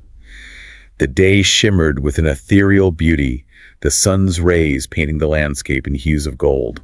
Wow, that's quite a transformation. It is, right. The second version is so much more evocative and immersive. Yeah, and I just love how they did that. It's amazing what a few well-chosen words can do. Yeah, like ancient manor Yeah. is so much better than old house. Absolutely. It conjures up images of history and grandeur. Yeah, and you can just like picture it. Exactly. You can practically feel the weight of the centuries in that phrase. Yeah, and then it says, "The day shimmered with an ethereal beauty," instead of just beautiful day. Yes. It's like the words themselves are painting a picture. Right, and that's what I'm always trying to do. Of course. But I'm like, how do I do that? Right. So this is really cool. It's a great example of how vocabulary can elevate your writing. So this is cool for writing, but like, what about just like talking or Yeah. like sending an email or something? That's where context comes in. Okay. You know, you wouldn't use the same language in a professional email as you would in a casual conversation with friends. So we don't want to like sound like Shakespeare all the time. Exactly. Yeah. It's about being aware of your audience and the situation. So we've seen that choosing the right word can make a big impact. Mhm. But how do we actually like learn all these new words? Well, luckily, this lesson provides some fantastic tips for expanding your vocabulary, and I think they'll be really helpful for our listeners. Yeah, let's hear them. Okay, let's dive in. So the first tip is to read a lot. Okay. But they say don't just read. Uh, Like when you see a word you don't know, yeah. write it down or highlight it. Okay, yeah, because I feel like I read stuff all the time. Right. And I'm like, oh, that's an interesting word. Yeah. But then I just keep reading. Exactly, and it just goes in one ear and out the other. Totally. But when you actually take the time to write it down Mhm. or highlight it, Yeah, you're forced to really think about it. right. And then maybe even look it up. Exactly, and that makes a big difference in terms of actually remembering the word. It's like taking notes in class. Yeah, it's like active learning versus passive learning. So what's the next tip? Okay, so this one's interesting. They say to use a synonym finder, Okay. but not just for single words, Uh-huh. but for whole phrases. What do you mean? So let's say you're writing and you say, "I had a really good time at the party." Okay. Instead of just looking up a synonym for good, you could plug that whole phrase into a synonym finder, Nice. and you might find something like, "I had a blast at the party," Ooh, that's good. or "The party was an absolute delight." It just sounds more. Exactly. It adds more flavor and personality to your writing. So it's like you're not just swapping out one word. Right. You're finding like a better way to say the whole thing. Exactly. And it can really help you break out of those writing ruts we all fall into. Okay, that's really cool. Yeah. And then they say to actually use the new words. Yes. Practice is key. Okay, but Yeah. I feel like if I try to use a word I just learned, Mm-hmm. it'll sound weird. Well, it might feel a little awkward at first, Yeah. but the more you use it, Uh-huh. the more natural it will become. So like just try to work it into conversations. Exactly. You can also try writing practice sentences or even using it in your journal. Okay, so just find ways to use it. Exactly. Okay. So another tip is to immerse yourself in the language. Okay, so like Yeah. watch movies and stuff. Yes. Watch movies, TV shows, listen to podcasts. But we talked about how just like passively watching something Right. doesn't really help. Exactly. You need to be an active listener. Okay, how do you do that? Pay attention to how native speakers use language. Okay. Like what words do they choose? How Yeah. do they express their emotions? Yeah. Really listen to the nuances of their speech. So it's like I'm trying to learn something. Exactly. Be a student of the language. How way? And don't be afraid to pause and rewind if you hear a word or phrase you don't understand. Gotcha. So I'm not just like vegging out. Right. I'm actually paying attention. Exactly. You're turning entertainment into a learning opportunity. I like that. And what's the last tip? Okay, so the last one is all about review and revision. Ooh, that's where I struggle. Yeah, it's easy to learn new words and then forget them. Totally. So it's important to create a system for reviewing the words you've learned. Okay, so like flashcards or something? Exactly. Flashcards are great. You can also create your own vocabulary list and quiz yourself regularly. Okay, and just like make sure I'm using the words. Exactly. The more you use them, Yeah. the more likely you are to remember them. So it's really about building good habits. Exactly. Consistency is key when it comes to vocabulary growth. I like that. Um, And like, what about finding people to talk to? Yes, that's a great idea. Like maybe a book club or something. Absolutely. Surrounding yourself with people who share your love of language can be incredibly motivating. And then they can like correct me if I use a word wrong. Exactly. It's a supportive environment where you can practice and learn from each other. I like that. So we're like building our own language toolbox? Yes, exactly. And the more tools we have, the better equipped we are to communicate effectively. I love that. And I'm curious, like, have you ever come across a word or phrase that just like blew your mind? Oh, absolutely. I mean, there have been so many, but one that really sticks out is from The Great Gatsby. Okay. Fitzgerald's use of language in that book is just so exquisite. Oh, I love that book. It's a masterpiece, and his descriptions are so vivid and evocative. Yeah, you can just like feel the longing and the glamour. Exactly. It's like you're transported right into that world. Yeah, it makes you realize like how powerful words can be. Absolutely. Words have the power to move us, to inspire us, to change us. And we can all do that. Exactly. We can all use language to create beauty and meaning in the world. So for our listeners who are like ready to level up their vocabulary, Yeah. what's like the one thing they should keep in mind? I would say embrace curiosity. Okay. Don't be afraid to experiment with language. Yeah. Have fun with it. Mm-hmm. And most importantly, don't be afraid to make mistakes. That's good advice. I make mistakes all the time. We all do. It's part of the learning process. So it's okay to like sound silly sometimes. Exactly. Just keep practicing and you'll get more confident over time. Well, this has been so much fun. It has been a pleasure chatting with you. I feel like I've learned so much. Me too. It's always a joy to talk about language. And to our listeners, thanks for joining us on this vocabulary adventure. Keep learning, keep exploring, and keep playing with words. And we'll see you next time for another deep dive. Welcome in, everyone. Ready to dive deep into the world of Cillian Murphy. I'm ready. It's going to be interesting unpacking this one. You guys sent in a bio of his, and get this, it's actually for learning English as a second language. Really? Wow, that's unexpected. You never know where you'll find these fascinating stories, do you? Definitely not. So we're going to dig into all the interesting bits about Cillian Murphy's life. Apparently, he almost became a lawyer. No way. Yeah, and he had a rock band, too. Now that's what I call range. A lot of creative people have those multiple passions early on. Sometimes it's hard to choose just one. Well, let's start at the beginning then. Cillian grew up in Douglas. Douglas. Yeah, a suburb of Cork in Ireland. Pretty normal upbringing, it seems like. Middle-class family. His dad worked for the Department of Education. Okay. Mom was a French teacher. Eldest of 4 kids, too. Interesting. Being the oldest can sometimes shape your personality, right? More responsibility, maybe even a bit of a nurturing side. Oh, for sure. I wonder if that played a role in how he's able to command attention like he does in Peaky Blinders, leading that family. You know what? That's a good point. I hadn't even thought of that. It's easy to picture him looking after his younger siblings, but even with that family man vibe, he was always drawn to the arts. Ah, so the creative spark was there from the get-go. Yeah, music, acting, all that was brewing early on. But he actually started down a very different path, studying law. At University College Cork, no less. It's wild, isn't it? Can you imagine him as a lawyer? I mean, talk about a courtroom presence, right? Seriously. But I'm curious, does the book mention why he chose law in the first place? You know what? It doesn't really go into detail about that, but there is this pivotal moment in 1996. He sees a stage production of A Clockwork Orange and bam! Oh, wow. What a powerful play to see. Right. He's so inspired that he just decides then and there to audition for a local theater company. Makes sense. A Clockwork Orange, it really makes you think about the darker side of things, doesn't it? Maybe that sparked something in him, even back then. It must have. And that same year, he landed his first professional role in Disco Pigs. Got rave reviews, toured internationally, the whole 9 yards. That's incredible, right out the gate like that. Seriously. The book says critics were praising his raw energy and his emotional depth. Sounds like there was something special there right from the start. Oh, absolutely. But we can't forget about the music. Before all this acting, he was a guitarist. No way. Oh, yeah, in a rock band with his brother. They were called the Sons of Mr. Green Jeans. I love that name. Right.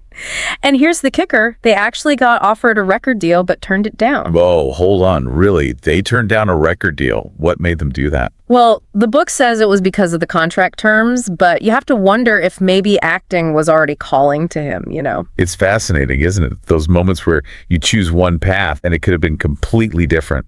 Absolutely. I mean, who knows what the Sons of Mr. Green Jeans could have become? They were inspired by Frank Zappa. Oh, wow. So not your typical pop group then. Not at all. And Zappa's music, it's so unconventional, right? Oh, totally. Experimental. I feel like that kind of fits with Cillian, doesn't it? That willingness to push boundaries. Maybe those musical years really shaped his artistic side, you know? Gave him that sense of adventure. Yeah, I see that. So then came his transition to film, right? Early 2000s? Yeah, and things really took off with 28 Days Later. You've seen it, right? That post-apocalyptic thriller. Oh, yeah, I remember that one. Intense. So intense. And he just nailed that sense of vulnerability, the whole world falling apart around him. He's really good at conveying those raw emotions. I think 28 Days Later was a great showcase for his physicality as an actor, too. Totally. Like the way he moved, how he showed fear and exhaustion, it felt so real. It's like acting isn't just about the words, it's about becoming that character fully, mind and body. Exactly. It's all connected. Then just a few years later, he gets nominated for a Golden Globe. Yeah, for Breakfast on Pluto. He played a transgender woman in that one. Bold choice. Definitely a bold choice, especially back then. Not a lot of actors would be willing to take on a role like that. You know? Yeah. So complex. Right. It shows a lot of courage to step outside your comfort zone like that. You have to have empathy and understanding to portray a character like that authentically. Totally. It's more than just wearing a costume. It's about capturing a lived experience that's completely different from your own. And it seems like he did it brilliantly. I think so too. I'm noticing a pattern here. What's that? Well, he ditches law for acting, turns down a record deal, then takes on the super challenging role in Breakfast on Pluto. Yeah. It's like he's drawn to the less obvious choices, you know? That's a great observation. It says a lot about him, doesn't it? That self-awareness, that commitment to his own artistic vision, even if it means taking risks. That's what makes a true artist, I think. And then, of course, everything changes when he lands the role of Dr. Jonathan Crane. You know, Scarecrow and Batman Begins. Ah, yes. The Christopher Nolan era begins. Exactly. Working with a director like Nolan, it opened up all these doors for him, introduced him to a whole new audience. Oh, for sure. That was a turning point in his career, I think. But tell me, What? that Scarecrow voice, Right. how did he come up with that? It was terrifying. So unique. Right. Apparently, he got inspiration from the painter Francis Bacon. Really? Yeah. Like he imagined the voice coming from those distorted figures in Bacon's paintings. Wow. That's amazing. It's not just about delivering lines. It's about creating a whole world for the character to exist in. I know. The more we learn about Cillian, the more I'm blown away by how much thought he puts into every detail. He doesn't just act the part. He inhabits it fully. And the Nolan trilogy definitely boosted his career, led to roles in Inception, Dunkirk, and just recently, Oppenheimer. But before we get into those, we have to talk about what might be his most iconic role, Thomas Shelby. Peaky Blinders. Oh, yeah. Everyone fell in love with him a little bit, didn't they? It's hard not to. That show became such a global phenomenon. There's a reason for it. I think it's because we're all fascinated by these complex characters. Shelby, he's not a good guy, but he's not all bad either. He's got this code, this loyalty to his family that you can't help but root for. And Cillian plays him with this stillness this quiet intensity. Like he's always thinking 10 steps ahead. You can see the wheels turning behind those blue eyes. Oh, for sure. It's not just about the cool clothes and the swagger. It's about that mind always working. But then there are those moments when he lets the mask slip. You know, you see the pain, the regret. That's what makes him so compelling, right? He's not just a tough guy. He's human. He's got flaws, vulnerabilities. Absolutely. We've covered a lot here. From those early days, the big leap from law to acting, the music, those early roles that put him on the map. And now we're at Peaky Blinders, which basically made him a superstar. It's been quite a journey so far. Oh, And there's still so much more to discuss. definitely. But I think we need a break to let all of this sink in. Welcome back, everyone. Before we got totally swept up in Peaky Blinders, we were about to talk about Cillian's more recent work with Christopher Nolan. Oh, right. Yeah, let's get into those. We were at Inception. Remember Robert Fisher Jr., the corporate heir? Yeah, I remember. What really stood out to me in that performance was how Cillian showed Fisher's internal struggle. I mean, he's not just a target for Cobb and his team. This is a guy wrestling with his own issues, trying to deal with his father's legacy and all that pressure. Oh, absolutely. And it's interesting how Nolan flips those typical action movie tropes on their head. Even the side characters, they all have this depth to them. Yeah. They're not just obstacles for the main guy to overcome. They have their own motivations and everything. Exactly. And Cillian's performance is key to that complexity. There's that scene, remember, where Fisher just breaks down, confronting all that guilt and resentment he has toward his father. It's raw. You really feel it. And it shows that vulnerability behind all that wealth and privilege. It's like, even in a film packed with action and crazy special effects, Cillian doesn't shy away from those emotional moments. Totally. It just shows you he's always looking for the heart of the character, you know, no matter what kind of film it is. Big budget action or something smaller. Then you've got Dunkirk, which is pretty much the opposite of Inception when it comes to style. Oh, totally. Yeah. Dunkirk, it's a war epic. It just throws you right into the chaos of that historical event. You feel like you're right there on those beaches. Intense. And even with a movie that's got such a huge scope, Cillian still manages to make an impact. Yeah. Even with a smaller part. He plays that shivering soldier. Right. That traumatized guy rescued from the sinking ship. I mean, that scene where he just breaks down, he can't even talk about the things he's seen. It's heartbreaking. Yeah. That scene sticks with you. It shows how much he can convey without even saying anything. Right. The fear, the confusion, the sheer exhaustion from everything they went through. It's all there in his eyes, how he moves, even his hands shaking. A masterclass in subtlety. Totally agree. It highlights that whole thing about his acting, doesn't it? That power he has in holding back. He doesn't need to go over the top to get the emotion across. He gets that sometimes those quieter moments when words fail. Those are the ones that really hit you hard. Powerful stuff. Okay, now we come to Oppenheimer. This is the one everyone's talking about, right? Where he plays J. Robert Oppenheimer, the guy behind the atomic bomb. They're saying this is his best performance yet. Yeah, I've heard amazing things. Have you seen it yet? Oh, I have. And it's something else.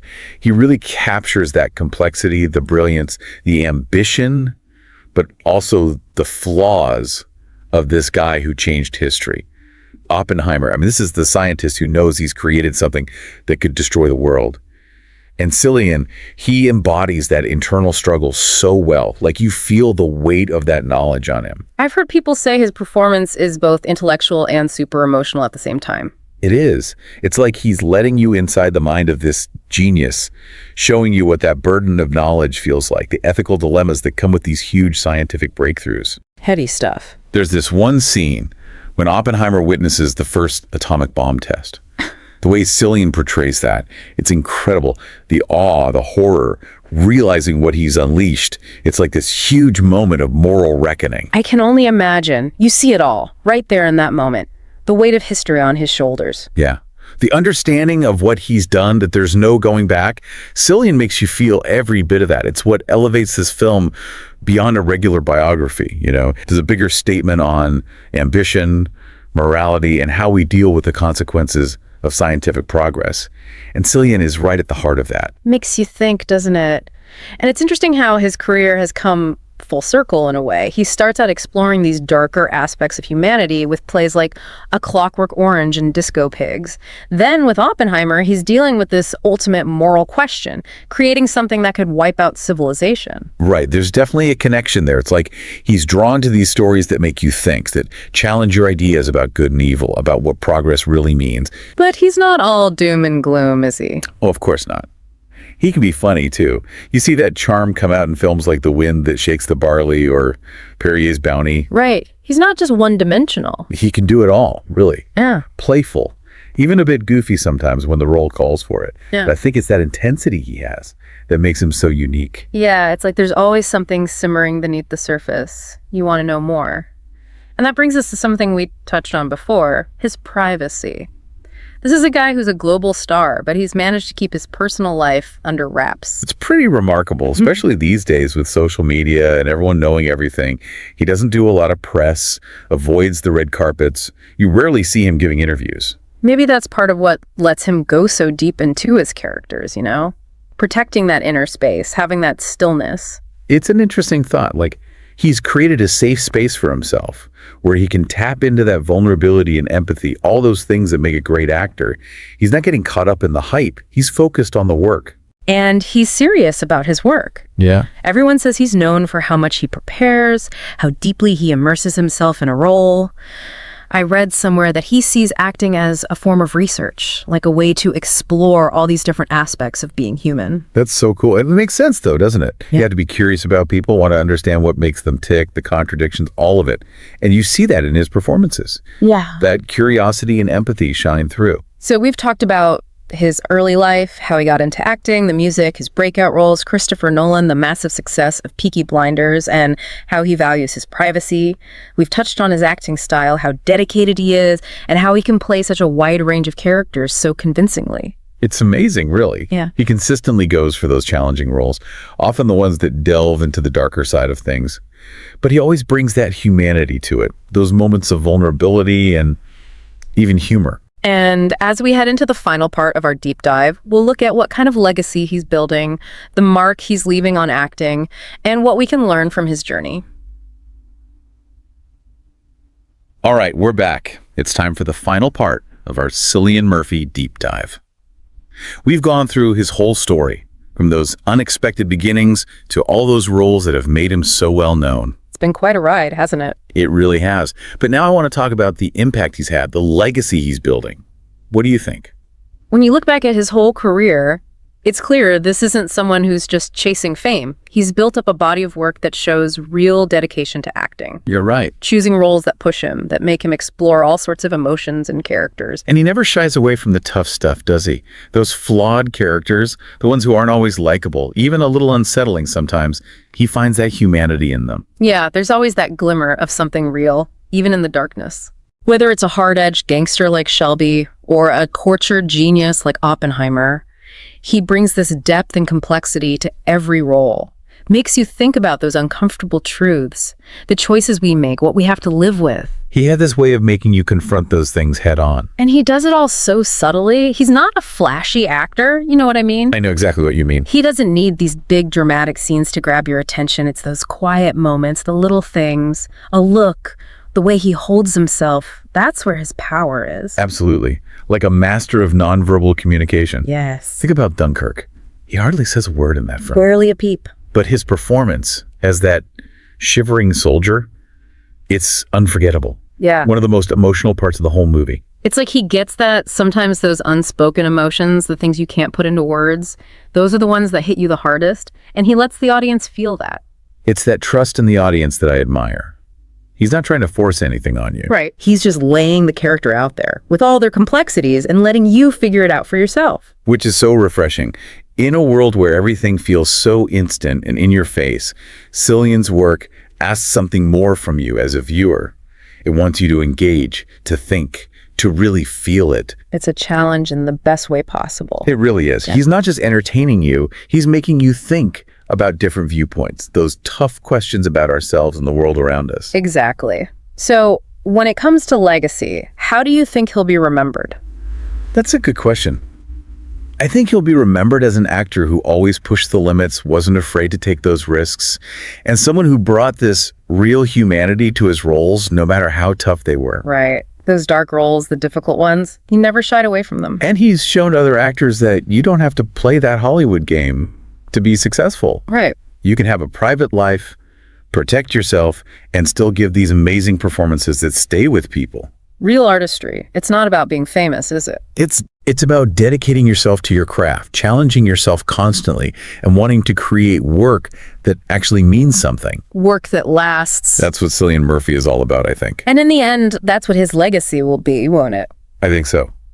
He'll be remembered as someone who made us feel, made us think, someone who challenged what we thought we knew, and someone who reminded us of how powerful stories can be. He's really left his mark on film and TV. And not just because of the roles he's played, but how he's gone about his whole career. You can be critically acclaimed and successful without losing yourself in the process. Absolutely. It's inspiring, really. It is. And on that note, I think it's time to wrap up our Cillian Murphy deep dive. Thanks for joining us. It's been a fascinating journey exploring the life and career of this truly remarkable actor. Hey everybody, welcome to another deep dive. Today we're going to be exploring American versus British English, Ooh. focusing on greetings and introductions. Fun.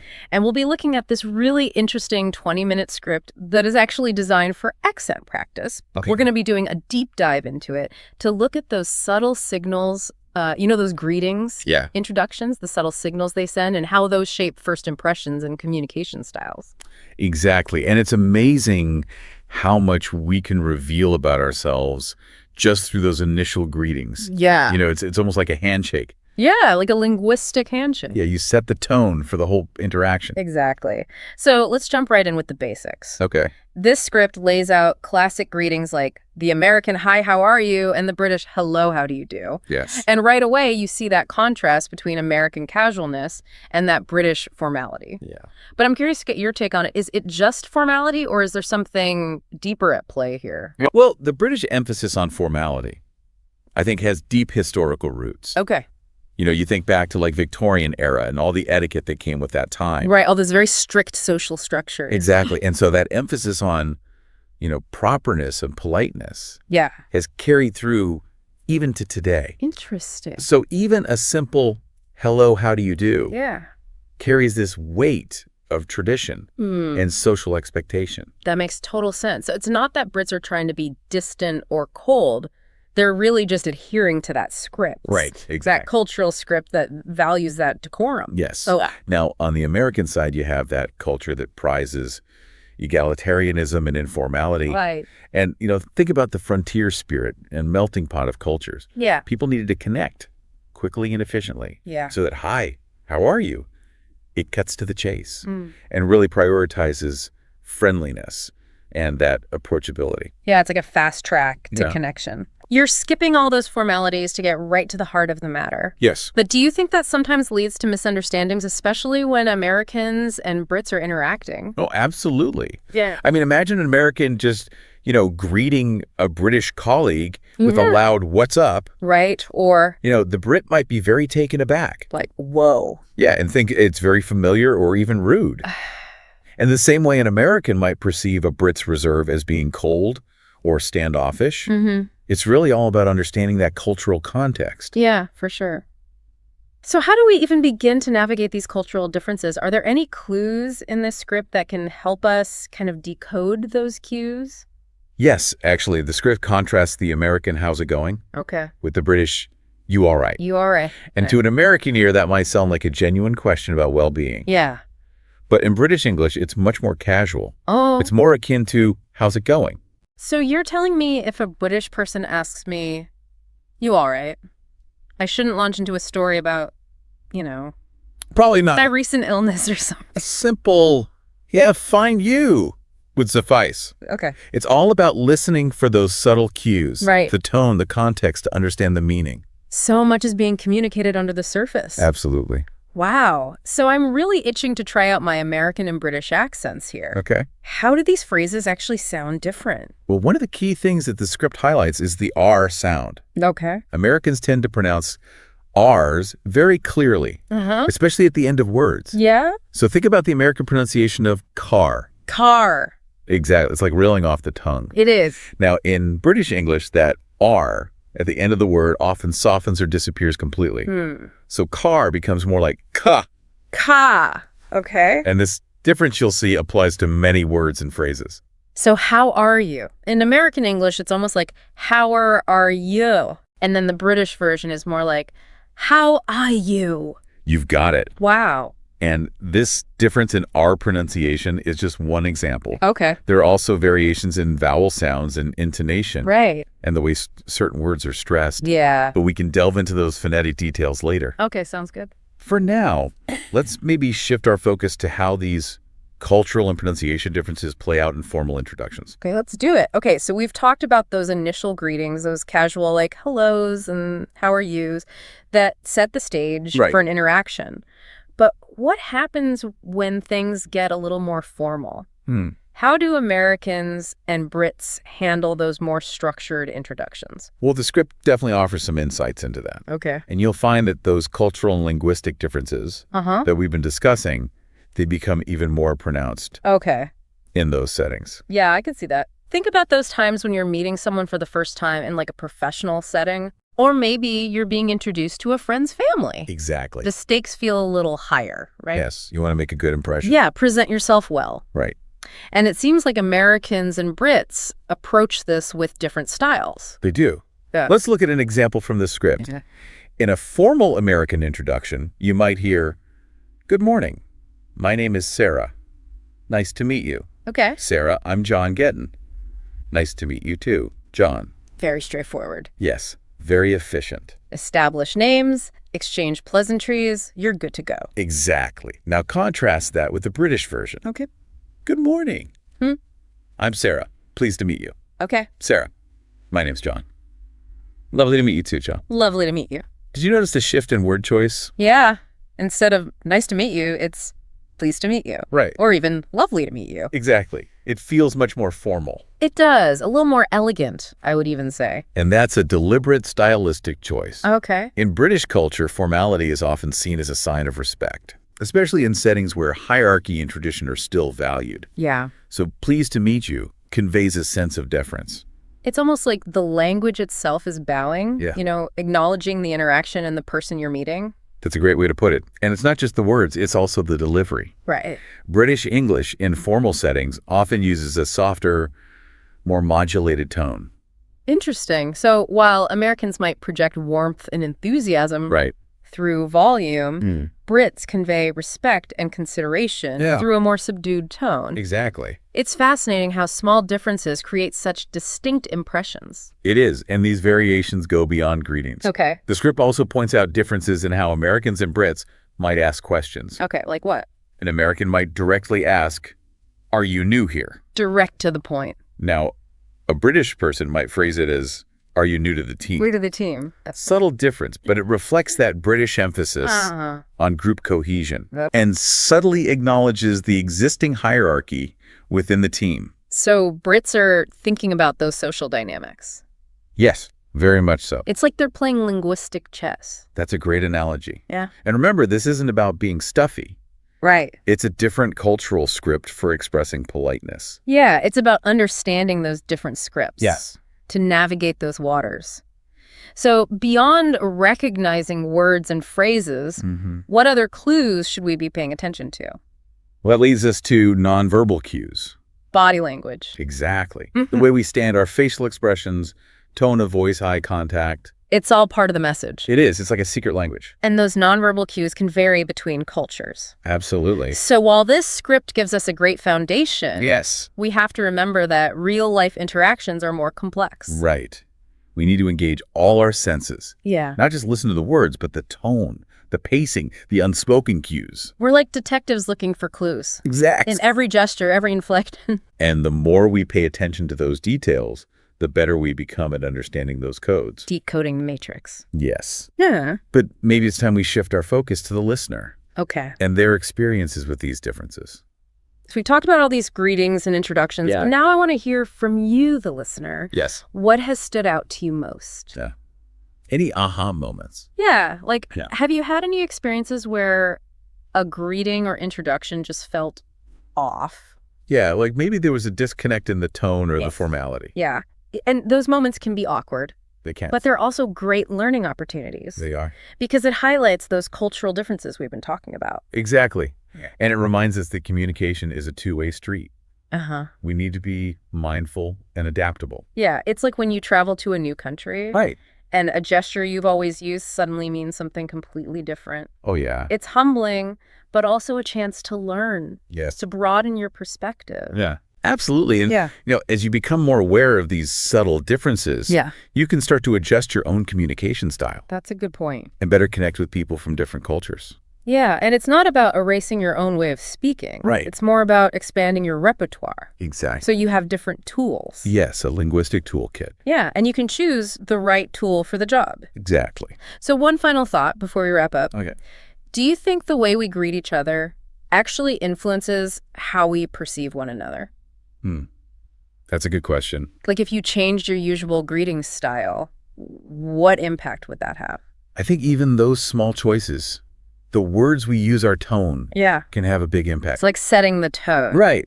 A warm greeting can create instant connection. Yeah. A formal one might signal respect. Right. So it's about being intentional with our communication. Yes. Recognizing every interaction shapes the dynamic. It does. Well, it's been a really fun deep dive. It has. Into the world of greetings and introductions. Yeah. So as we go out into the world, let's pay attention to those cues. Yes. Experiment with different ratings and see how those choices shape our connections. Absolutely. Until next time, happy communicating, everyone. See you later. Okay. So get this. Today we're diving into something pretty unique, I think. We're going to be exploring a world where, get this, cats can talk. I know what you're thinking. Is this like some kind of joke? But trust me, this deep dive is going to be both fun and surprisingly insightful. We're looking at a video script that's designed to teach English using this scenario. It might seem a little, out there, but using a playful concept like talking cats can be a really clever way to make learning a language more engaging. Exactly. And that's what caught my eye.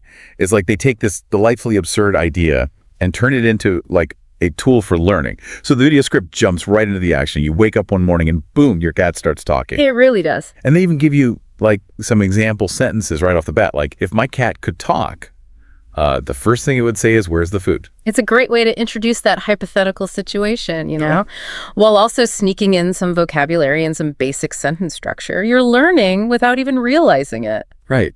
And it gets even more entertaining. They create a whole dialogue between like a person and their talking cat. There's this one line from the cat that I absolutely love. Why do you always wake up so late? Okay, I have to admit, that's pretty funny. It plays on that common stereotype of, cats judging their owners. Yeah. Especially when it comes to their sleep schedules. Oh, totally. That whole aloof and superior attitude. I guess. It's a classic example of anthropomorphism, giving human qualities to animals, which is a technique that's often used in storytelling and comedy to make us laugh or connect with characters. Yeah. But think about it, recognizing anthropomorphism in media, it can really help us understand how creators try to influence our emotions and even, our opinions. That's such a good point. It makes you think about all those cute animal videos we see online and how they might be, playing on our emotions a little bit to get more views. But back to the video script. While we're chuckling at the, the talking cat's sass, we're also learning about things like the second conditional tense. Which is a grammatical structure that lets us explore those, hypothetical situations, those what-if scenarios.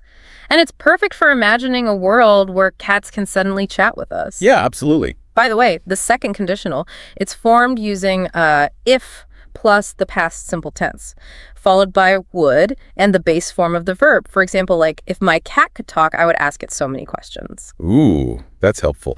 I always struggle with remembering how to use those conditional tenses correctly. Yeah. But you know what else I love about this video? It encourages viewers to actively participate. It asks questions like, if your cat could talk, what's the first thing it would say?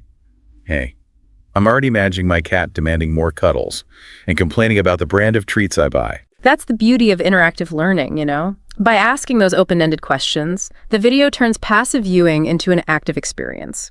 It encourages you to think critically, tap into your imagination, and even personalize the learning process. And it really struck me, this whole idea of talking cats. It kind of goes beyond just learning English. It makes you think about the bigger picture of communication and what it would be like to truly understand our animal companions. You're absolutely right. It raises all these fascinating questions about the human-animal bond and whether we could ever truly bridge that communication gap. Totally. Imagine the possibilities, if we could actually tap into their thoughts and their perspectives.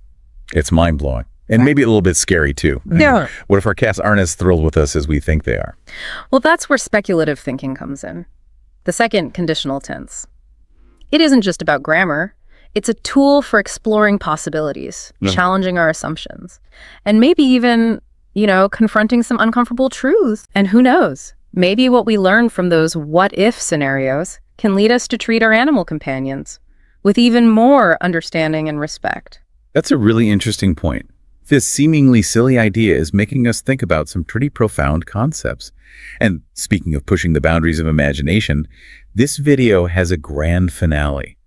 That really takes things to the next level. Oh, you mean the part where they challenge viewers to write a short story using those what-if scenarios and the new vocabulary they've learned? Exactly. It's like the ultimate test of creativity and language skills all rolled into one. It's a brilliant way to reinforce what's been learned, while also encouraging viewers to use their imagination and, have fun with the language. This video script is a fantastic example of how a creative and engaging approach can make learning more effective and enjoyable. I completely agree. It's like they snuck in a bunch of educational value under the disguise of a talking cat. But before we go any further, I'm curious to know what you think about this whole talking cat scenario. I mean, have you ever imagined what it would be like if your own pet could suddenly speak to you? I actually have, and it leads to some pretty interesting thoughts about what we might learn from them, Yeah. Would their view of the world be completely different from ours? Would they have these complex thoughts and emotions that we never even imagined? Yeah, it's a pretty mind-blowing concept, right? I mean, we already know that animals are capable of some pretty amazing things. Yeah. But to actually be able to have a conversation with them, that would change everything. It really would. Think about all those times you've looked into your pet's eyes and wondered, what are they thinking? And if they could talk, would it strengthen the bond you have with them? Or would it, complicate things in ways we can't even predict? Honestly, I'm not sure if I'd be ready for that level of honesty from my cat. She might have a few choice words about my taste in furniture. Oh, I can imagine. But speaking of honesty, this whole talking cat scenario also makes me think about the ethics involved. That's a really important point.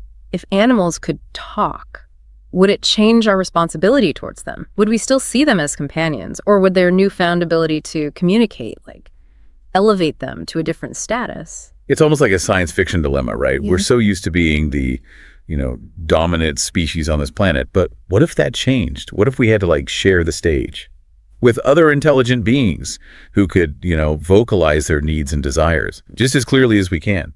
It's a fascinating question, and it's one that philosophers have been grappling with for centuries. But I think it all kind of boils down to respect, If we can learn to listen to and understand other species, even if their way of communicating is different from ours, then perhaps we can create a more, harmonious and equitable world for all living beings. That's a beautiful thought. And I think one that this whole deep dive has been kind of hinting at all along, even though we're talking about a hypothetical scenario, it's prompting us to think about our relationship with animals in a new and potentially transformative way. Exactly. And that's the power of speculative thinking. It allows us to explore possibilities, challenge our assumptions, and maybe even glimpse a future where communication and understanding transcend those boundaries of species. I love that. And it's amazing how this whole conversation started with a simple video script designed to teach English. It just goes to show that even the most playful and seemingly absurd ideas can lead to some pretty profound insights. Absolutely. And I think that's a great takeaway for our listeners today. Don't be afraid to embrace those what-if questions. No matter how silly or far-fetched they may seem, you never know where they might lead you. I couldn't agree more. And speaking of what-if questions, I have one final thought to leave you with, something to ponder as you go about your day. What if, instead of just cats, all animals could talk? What would be the most surprising thing we might learn from them? Wow. That's a really thought-provoking question. It makes you wonder, if their insights would challenge our understanding of the world, or maybe even reveal some hidden wisdom we never expected. Imagine hearing a bird's perspective on migration, or a dolphin's take on ocean conservation. It could completely change our understanding of nature and our place in it. Right. And it might not just be about, the grand mysteries of the universe. What if we learn something unexpected about the everyday lives of animals? with their thoughts and desires, turn out to be more similar to ours than we ever imagined. It's fascinating to think about. Maybe dogs would confirm that they truly love us unconditionally, or maybe squirrels would finally reveal the secrets of their incredible nut hiding skills. Speaking of squirrels, their ability to remember the location of thousands of buried nuts is remarkable. Imagine if they could tell us how they do it. Maybe humans could learn a thing or two about, memory and spatial awareness from them. That would be incredible. It really highlights the potential for learning and understanding. If we could, tap into the minds of other species, it might even lead to breakthroughs in fields like, medicine or technology. You're absolutely right. And beyond the scientific advancements, I think the most valuable lesson might be a deeper sense of empathy and connection with the natural world. I completely agree. This deep dive started with a humorous video script about talking cats. Yeah. But it's really opened up a whole world of possibilities. It's a reminder that curiosity and imagination are powerful tools for learning and growth. And sometimes the most profound insights come from exploring, seemingly lighthearted ideas. So as we wrap up our deep dive today, we encourage you to keep pondering those what-if questions. What would you ask your pet if it could talk? What secrets do you think the animal world holds? And most importantly, how would those answers change your perspective on life? It's been a fascinating journey exploring this topic with you. We've covered, language learning, the human-animal bond, and the potential for, interspecies communication. It just goes to show that even a seemingly simple question can spark some truly deep and insightful conversations. Thanks for joining us on this uniquely engaging deep dive. We hope you've learned something new today, and maybe even been inspired to look at the world around you with a renewed sense of wonder.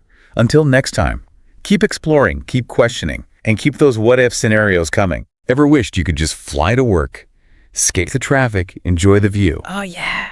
Well, today we're diving into a world where that's actually possible. Interesting. At least in the minds of English language learners. Okay. You see, our source material is a video titled, "What If Humans Could Fly? Learn English with Fun and Imagination." Uh-huh.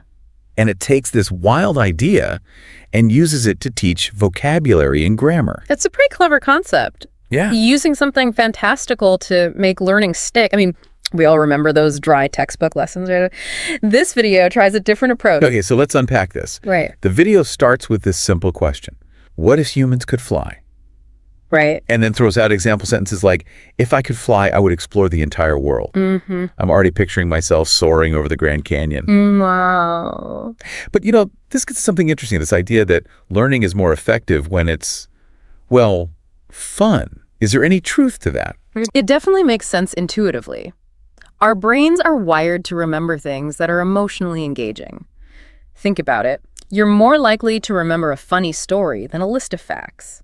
So, by tapping into our imagination, these types of videos can make learning feel less like a chore and more like an adventure. So instead of drilling yourself with flashcards, you're picturing yourself with wings dodging skyscrapers. That's a much more exciting mental image. Exactly. And speaking of exciting, the video doesn't just stop at sentences. It actually creates a whole dialogue between two friends experiencing flight for the first time. Ooh, a dialogue. Yeah. That sounds like my cue. Uh-huh. Want to try acting it out? I'm game. All right, you're my best friend, and we've just taken off for our first flight ever. Whoa, this is incredible. We're actually flying. I know, right? It's like being a bird. Look at the city down there. Everything looks so small. I told you ditching the car was a good idea. Imagine doing this every morning instead of sitting in traffic. Yeah, but what if we get tired? Where do we land? Good point. We'll just find a nice fluffy cloud to take a nap on. That's the spirit. Always have a backup plan, even when you're flying. Okay, maybe not the best plan. But this dialogue really does highlight how human flight would bring up some pretty tricky questions. I mean, landing on a cloud, not exactly FAA approved. Right. And think about it. If everyone could suddenly fly, wouldn't we need entirely new rules? Like air traffic control would need a serious upgrade. Not to mention, where would we all park our wings? Would we need special flight lanes to avoid collisions? This scenario opens up a whole can of logistical worms. It does, and the video actually touches on some of these issues later on. But for now, let's get back to the language learning aspect. Right, because this whole scenario is just the backdrop for teaching English, isn't it? Yeah. So, What comes next? Well, after the dialogue, the video dives into some key vocabulary words related to flight. Like what? Give me some examples. Well, they talk about words like soar, hover, and wings, of course. They give definitions and then show how to use these words in sentences. For example, the bird soared high above the clouds. Or, if I had wings, I could fly to school. Simple, but effective. Those words are so evocative, especially soar. It makes me think of effortless gliding, like an eagle. And that's exactly what the video is going for, to make those words come alive through this fantastical scenario. But how does it connect to grammar? Wow. I remember you mentioning something called the second conditional. Ah, yes, that's the grammatical structure the video focuses on. And it's perfect for a scenario like this because the second conditional is all about talking about hypothetical situations, things that aren't actually real, like if I could fly, I would. You see what I mean? So the video is not only teaching you words, but also showing you how to use them in grammatically correct sentences.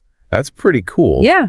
But for someone who might not be familiar with all this grammar jargon, what exactly is the second conditional? Okay. How does it work? It's actually simpler than it sounds.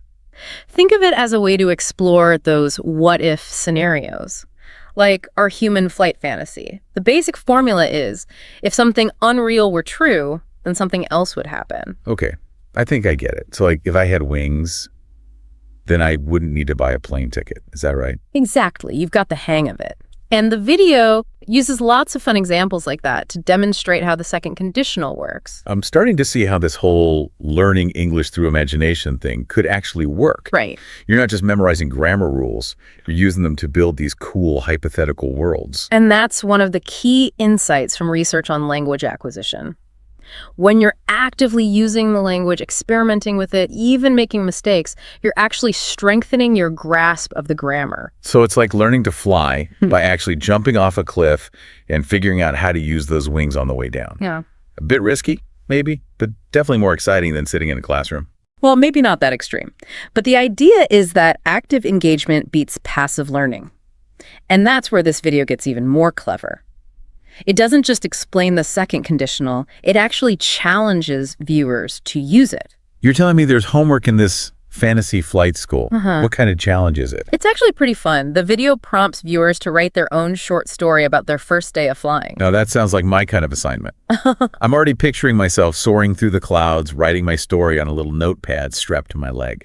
And the instructions encourage them to use at least 3 of those new vocabulary words we discussed, and of course, to use the second conditional to describe their imaginary experiences. So it's like they're giving you all the tools you need to build your own flying adventure. You've got your words, your grammar structure, and now it's up to you to create something amazing. Exactly. And the video even provides an example story to get the creative juices flowing. It's something like, if I could fly, I would soar above the city and visit the tallest buildings. I'd hover over the park and enjoy the view of the clouds. That's a pretty good start. But I'm already thinking bigger. What if I flew to Paris for breakfast and then zoomed over to the Great Wall of China for lunch? Those are some ambitious first-day flights, but that's the beauty of it. There are no limits to where your imagination can take you. And by putting those ideas into words, into sentences, you're solidifying your understanding of the language. You know, it's funny, I came into this thinking, oh, a video about flying, that sounds whimsical. But now I'm seeing how powerful it can be as a learning tool. It's like taking something we all dream about and using it to unlock a whole new level of understanding. And that brings us back to the bigger picture. This deep dive wasn't just about language learning. It was about exploring a what-if scenario, a fundamental human desire. So let's shift gears for a bit and talk about what human flight would really mean for the world, not just for grammar lessons. Okay, I'm intrigued. Right. Where do we start? Well, we've already touched on some of the logistical headaches like air traffic control parking. Right. But let's go deeper. Imagine the impact on our cities. Would we even need roads anymore? Or cars? Maybe we'd have these vertical cities with buildings designed for takeoff and landing. Whoa, like skyscrapers with balconies for personal aircraft? That's a wild image. But wouldn't that completely change the way we live? Oh, yeah. Think about commutes. They'd be so short. Exactly. And the views would be incredible. Exactly. Property values would go haywire. Suddenly, a penthouse apartment isn't just about the view, it's about the easy access to the sky. Wow. And what about travel? Forget airports and long flights. You could just soar across the country for a weekend getaway. Yeah. Talk about freedom. Yeah. But here's where I get a little nervous. What about the environmental impact of all this flying? We're already struggling with air pollution as it is. That's a critical point. If we weren't careful, human flight could be an ecological disaster. We'd need some serious technological advancements to make it sustainable. Imagine biofueled wings or personal aircraft powered by solar energy. That would be amazing. Huh. But even then, think about the noise pollution. Millions of people buzzing around in the sky. Wouldn't that be incredibly disruptive? Yeah. Especially for wildlife. Birds, in particular, might be in trouble. You're raising some tough but important ethical questions. If we achieved human flight, we'd have a huge responsibility to mitigate its impact on the environment. It wouldn't be just about personal freedom, it would be about finding a way to coexist with nature in this new reality. This is making me think about that final question you posed earlier. If humans could fly, would we still appreciate the beauty of birds in flight? It's like, would their effortless grace seem less special if we were all clumsily flapping around up there too? It's hard to say for sure. Maybe it would make us take birds for granted, or maybe seeing them navigate the skies with such elegance would make us even more awestruck. Perhaps it would inspire us to refine our own flying techniques to learn from nature's mastery. It's fascinating to consider, isn't it? Yeah. This whole thought experiment has taken us from basic English grammar to city planning, environmental ethics, and the meaning of beauty. Who knew a language learning video could spark such a deep dive? And that's the power of approaching learning with an open mind and a sense of curiosity. You never know where a single question like, what if humans could fly, might lead you. It's a reminder that even the most fantastical ideas can offer valuable insights into the real world and our place within it. So to our listeners out there, we leave you with this. What are your thoughts on this question of human flight and our appreciation for birds? What a perspective change? Share your thoughts with us. We'd love to hear them. And until next time, keep exploring, keep questioning, and keep letting your imagination soar. That's a wrap for this deep dive. We'll see you next time for another fascinating exploration of knowledge, insights, and maybe even a few more flights of fancy. Welcome back, everybody, for another deep dive. And today we're going to be looking at something pretty different. We're kind of at the crossroads of time travel and learning English as a second language. And we've got this outline for a YouTube video that takes a very unique approach. I think you're going to be interested to hear about this. Well, yeah, it seems like it's an attempt to tap into that what-if feeling that we all love. The outline we have here is for a video called What If Time Travel Was Possible? Learn English with Fun. And I mean, the title itself really kind of gets to the core of it. It's using this fantastical scenario to try and get people excited about learning the language. Yeah, it's definitely not your typical English lesson. You know, instead of just drilling people on grammar and vocabulary, this video wants you to actually imagine hopping into a time machine. Yeah. You know, it's even got activities like writing dialogues with people from the future, or even creating these short stories about your time-traveling adventures. Yeah, it's really a fascinating approach, I think. I mean, think about the last time you were really engrossed in something that you were learning. I bet it was something that was really fun and engaging. Right. And that's what this video is trying to do for English language learners. By presenting the grammar and vocabulary in the context of this thrilling time travel narrative, they're really trying to make the process enjoyable. And then, you know, because it's enjoyable, it's going to be more effective too. So how does this actually play out in the video? Can you maybe walk us through the structure a little bit? Sure. So it starts with an intro, of course. Yeah. Just like anything else, setting the scene and kind of getting the learner's imagination going about the possibilities of time travel. But then it cleverly layers in all these different learning activities, like there's dialogue practice and there's vocabulary, grammar lessons that are all woven into this time travel story. Mm-hmm. And then they've got interactive questions that really get you thinking. And then to top it all off, there's this creative writing challenge at the end. It sounds like they're really trying to hit every part of language acquisition, right? Like reading, writing, speaking, and listening. But they're keeping it fun. That's really impressive. Yeah, exactly. It's kind of like sneaking in the veggies, you Yeah. know, with a delicious dessert. Right. They're appealing to that innate human desire that we have Yeah. to explore the unknown, but doing it in a way that actually helps you learn a new language at the same time. So let's get into the specifics of the actual content itself. What kind of vocabulary and grammar are they teaching? Like, how is it all fitting into this time travel theme? Well, all the vocabulary is centered around time travel concepts. So words like, you know, time machine and explore, era, you know, things like that. But the interesting thing is that they don't just give you these words like in a list, they weave them into the activities so you learn them in context. Like, for example, they might have a dialogue between a time traveler and someone living in the future. And then in that dialogue, they use words like future and technology and things like that. So you're not just memorizing a list of words, but you're actually seeing how they're used, right? Like in a real conversation, or at least, an imagined conversation. That's cool. What about grammar? Are they focusing on any particular structures? Yes. They're introducing the second conditional, which is really perfect for talking about these hypothetical situations. Like, if I could time travel, I would visit ancient Rome, things like that. And this grammar structure really fits so naturally within the whole time travel theme.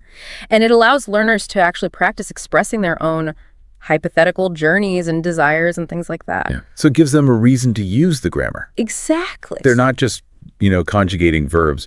They're imagining themselves in these crazy scenarios.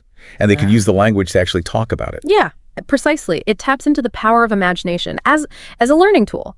When you get emotionally invested in the scenario, the learning becomes much more meaningful and memorable, even if it's fantastical. And I love how they're encouraging active learning. So they're not just passively watching a video, right? They're answering questions, they're writing dialogues and creating stories. Tell me more about these interactive elements. Sure. So throughout the video, they'll sprinkle in questions like, if you could time travel, where would you go? Past or future, and why? And who is one historical figure you would love to meet? Questions like that. And these questions really get the viewer thinking critically and applying the vocabulary and grammar that they've just learned. And then it doesn't even stop there. They actually have like a creative writing challenge at the end, where they ask viewers to write a short story about their first time travel trip or something, and using the vocabulary and grammar that they learned. And they can even share those stories online with other learners. And, sharing those stories, it can really help boost confidence and then give them a sense of accomplishment. So it's building a community. Yeah. Which can be so important, especially when you're learning a new language. Especially if you're learning on your own. It's like they're building a little virtual time travel club. Right. Where everybody can share their adventures and support each other. That's a great way to put it. And, this whole community building idea, it's actually backed up by research in education psychology. Like, when learners feel connected to a group, they're going to be more motivated. They're going to be more engaged. And ultimately, they're going to be more successful. Makes sense. It doesn't have to be like this, solitary thing. It can be like a shared experience. Yeah. And this video really seems to emphasize that. Absolutely. I think that's one of the most innovative aspects of this approach. They're not just teaching a language. They're creating this whole environment where learners can, connect and collaborate and inspire each other. I mean, it's like they're turning language learning into a game. Yeah. Right, with all these challenges and then sharing your creations. Yeah, you're right. That actually brings up another interesting element here, which is this concept of gamification, using game-like elements in learning has become really popular, and for good reason. I mean, when something feels like a game, we're more likely to stick with it. Right. We push ourselves further, and we actually enjoy it. Think about it. I mean, we've all spent hours playing video games. Right. Totally engrossed in the challenge and the reward and everything. So, I mean, why not try and bring that to language learning? Exactly. Our brains are wired to respond to that kind of stuff. Rewards and challenges and sense of progress and all that. That's what this video is trying to do by, incorporating these interactive elements. So it's not just time travel. It's kind of about using that to make it into a game. Exactly. And there is, science behind it. Studies have actually shown that bringing in these game-like elements into learning can lead to people being more motivated. They have improved memory. They can even have a deeper understanding of the material. That's incredible. Like, we're finally figuring out how to make learning actually enjoyable and effective instead of it being a chore. Yeah, I agree completely. And this YouTube video outline, even though it's just like a blueprint, I think it really offers a glimpse into the future of education, like a future where learning is really personalized and engaging and driven by, imagination and play. It's really inspiring to see how creative educators are getting with this stuff, Absolutely. And I think this particular example with the time travel theme and the community building, it's really intriguing because it shows that we can kind of break free from the traditional classroom and create learning experiences that are really captivating and memorable. What do you think is the most innovative aspect of this whole video concept? For me, I think it's how they've woven together these seemingly totally different elements like time travel and gamification and community building. They've created this like holistic learning experience that appeals to both our intellectual curiosity and then, our emotional need for connection. I totally agree. It's not just about learning the language itself. It's about going on an adventure. Yeah. Connecting with fellow travelers, Yeah. feeling a sense of belonging. Exactly. It's a powerful reminder that learning doesn't have to be about, memorizing facts and figures. It can be this journey of discovery, a source of joy, and a way to connect with others who share your passions. And sometimes it even involves time travel. Right. But speaking of time travel, I'm curious how they handle the specifics of actually teaching the grammar and vocabulary within this whole fantastical scenario. That's a great question. Yeah, let's look at some of the specific examples that they provide in the outline and see how they bring these concepts to life. Sounds good to me. Let's fire up our metaphorical time machines and see where this journey takes us. It's funny, we always think about time travel as this fictional thing, but in a way, learning a new language, IS time travel. That's interesting. How so? Well, when you learn a new language, you're kind of opening a window into a different culture, Yeah. a different way of thinking, a different worldview even. It's like you're stepping into a time machine and experiencing the world through somebody else's eyes. Yeah. Like another community or even another historical period. Oh, I really like that. That's a great analogy. It's true. Language is more than just words and grammar. It reflects a whole culture's history and values, their beliefs. So when you learn a new language, you're basically getting access to this whole new world of human experience. Exactly. And this YouTube video with this time travel theme, I think it's really tapping into that in a clever way. Yeah.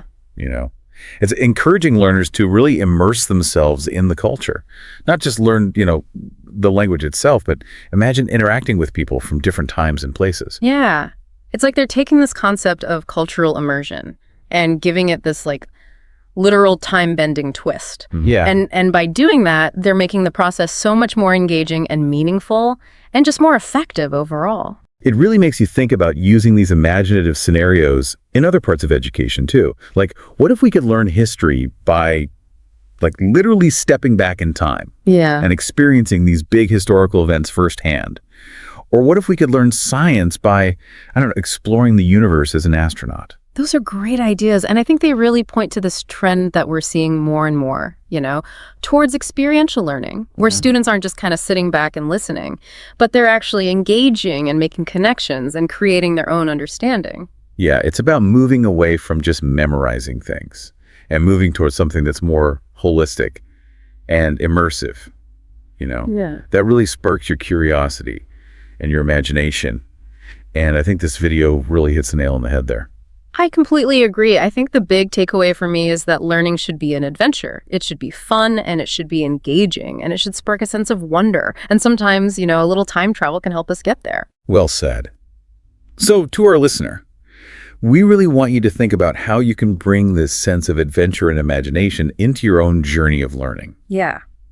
Whether you're learning a new language or exploring a new subject or just trying to broaden your horizons a little bit, just remember that the most effective learning experiences are the ones that tap into your curiosity and your creativity and your sense of play. And who knows, maybe someday we will actually have time machines and we can travel to the past and the future. But until then, I think we can all use our imaginations to explore all the possibilities of human knowledge and experience. Yeah. Well, thanks for joining us for this deep dive. We hope it's given you some new ideas and inspired you to maybe approach learning with a fresh sense of wonder and possibility. All right, so today let's dive into something kind of fun. Ever thought about what it would be like if animals had jobs? Can you imagine a dog? Yeah. With a tiny police uniform chasing squirrels, or an elephant, carefully swinging a wrecking ball. I mean, It's pretty funny, right? Well, It turns out that this whole like silly idea, it's actually the whole basis of an English language learning video. Yeah, and what's really interesting is this video, What If Animals Had Jobs? Yeah. It uses this really fun scenario to not just entertain, but to teach vocabulary and grammar. Yeah, it's definitely not your typical English lesson. Right. But the video, it connects these like animal job combinations to this concept of the second conditional in English grammar. Right, and even if you're not learning English, this grammatical structure, it's relevant to everyone. Yeah. Because it's all about hypothetical situations, thinking in if-then terms. That's a fundamental part of how we learn, how we solve problems, even just daydreaming about possibilities. So like instead of saying a cat makes delicious food, the video uses the second conditional to see something like if a cat were a chef, their food would be amazing. Ooh. It's subtle, but it totally changes the meaning, right? Exactly, and it really highlights how this kind of thinking encourages us to consider all these possibilities and consequences. It's like this core part of critical thinking, and it's something that we're constantly using in our lives, even if we don't really realize it. So the video presents these like hypothetical situations, like you said, a dog police officer or an elephant construction worker. And then it uses those examples to teach the grammar, to express those what-if situations. I mean, it's a pretty clever way to make learning engaging, right? Oh, absolutely. Our brains are wired to remember information better when it's presented in a way that's unexpected and emotional and, fun. Like, think about it. You're way more likely to remember a joke than a boring lecture. Oh, for sure. I can still remember some of the crazy mnemonics I used back in school, even all these years later. So how do you think this approach, like using humor in these animal job scenarios, how does that tap into those same learning mechanisms? Well, for one thing, it creates a really strong visual. Can you just picture this dog in a uniform struggling to write a speeding ticket with his paws? Add that image. It's going to stick with you, along with the grammar lesson that's attached to it. Right. It's like this mental cartoon just playing in your head. Yeah. And the video. It's not just throwing out random animal job combinations. There's some real thought behind each pairing. Like using stereotypes we already have about certain animals. And that's what makes it really interesting. It makes us confront those stereotypes and consider if they'd even make sense in a different context. For example, we often think of cats as independent and even aloof. Would that really translate well to a demanding job, like a chef, who needs to manage a team and cater to all these customers' needs? Yeah, that's a good point. It's funny to imagine a cat chef meticulously plating a gourmet dish. Yeah. But would they really have the patience for a busy kitchen? Or would they just be hiding in the pantry, judging everyone's taste? Right, that's the humor of it. And it opens up this space for discussion and critical thinking. We're not just passively absorbing information. We're actively engaging with it, questioning these assumptions, and even laughing along the way. So this approach, it's not just about teaching English. It's about encouraging a more playful and inquisitive mindset. And honestly, that's something we could all benefit from, no matter what we're learning. Exactly. It reminds us that learning doesn't have to be a chore. It can be an adventure full of surprises, humor, and even a few aha moments. Totally. Okay, so we've talked about the video's overall approach, but let's dive into some specific examples of these animal job combinations and see what insights we can uncover. Are you ready to play detective and analyze these pairings? Yeah, let's do it. Okay, great. What's first on the list? Well, the video starts with a classic. The dog police officer. It's almost impossible not to picture a German Shepherd in this tiny uniform, right? Oh yeah, totally. It's such a common trope. Yeah. But why do you think that pairing feels so natural to us? Well, I think it's because it plays on these really deep stereotypes we have about dogs, like loyalty, obedience, that strong sense of smell, all qualities that we associate with good police work. Right. But it also raises this question, are we maybe limiting our understanding of both dogs' A&D police work by just relying on these simple notions? Yeah, it's true. Not all dogs are cut out to be police officers, just like not all police work requires those specific traits. And the video, it's not afraid to poke fun at those stereotypes either. Can you imagine that same German Shepherd trying to write a parking ticket with those huge paws? Exactly. It's that mix of the familiar and the absurd that makes it so memorable. And by exaggerating those stereotypes, it actually makes us question if they're even true. Okay, so let's move on to another example. The elephant construction worker. Now that one seems pretty straightforward. I mean, strength and size are key in construction, right? Yeah, on the surface, for sure. Elephants are known for their power and their ability to move really heavy objects. But the video, it highlights another part of their skill set, dexterity. We've all seen those videos of elephants picking up tiny objects with their trunks. Right. It's amazing how such powerful creatures can also be so precise. So you could have an elephant operating a crane 1 minute and then carefully placing a delicate mosaic tile the next. Exactly. And it makes you wonder, do we underestimate the potential of elephants and maybe even other animals because we only focus on those more obvious traits? That's a great point. It's like we're putting them in boxes based on our limited understanding of their capabilities. And, come to think of it, don't we do that with people too? Oh, absolutely. We make assumptions based on appearances, job titles, or even just a person's species. I mean, this video, it's lighthearted, but it kind of makes us consider those assumptions and how they might limit our perception of the world around us. So it's not just about learning English. It's about expanding our thinking and challenging our own biases. Okay, so let's try a different approach. Instead of analyzing the examples from the video, what if we came up with our own animal job combinations? Ooh, I love that idea. It's like a chance to put those creative thinking skills to the test. What do you have in mind? Well, thinking back to the cat chef, what if we took another animal that's known for being meticulous and maybe a little particular? How about a raccoon accountant? I can just picture them meticulously organizing receipts and balancing those books. And raccoons have those little nimble fingers, perfect for handling money and using a calculator. Plus, they're known for being resourceful and clever, which are valuable traits in the world of finance. Exactly. Okay, your turn. Think of an animal that's known for its patience and calm demeanor. What kind of job do you think they would excel at? How about a sloth therapist? They're known for being slow and deliberate, which could actually be very calming for patients. They'd be excellent listeners, never rushing anyone. And their slow, steady voice would be super soothing. That's brilliant. Imagine a sloth leading a meditation session or offering words of encouragement. With that like Zen-like tranquility, they'd be the ultimate stress busters. Okay, this is fun. I've got another one. A chameleon spy. They could blend into any environment, gather intel, and disappear without a trace. Oh, wow. Now that's thinking outside the box. Blending into their surroundings, gathering intel. It's perfect. This is exactly what this kind of creative exercise encourages.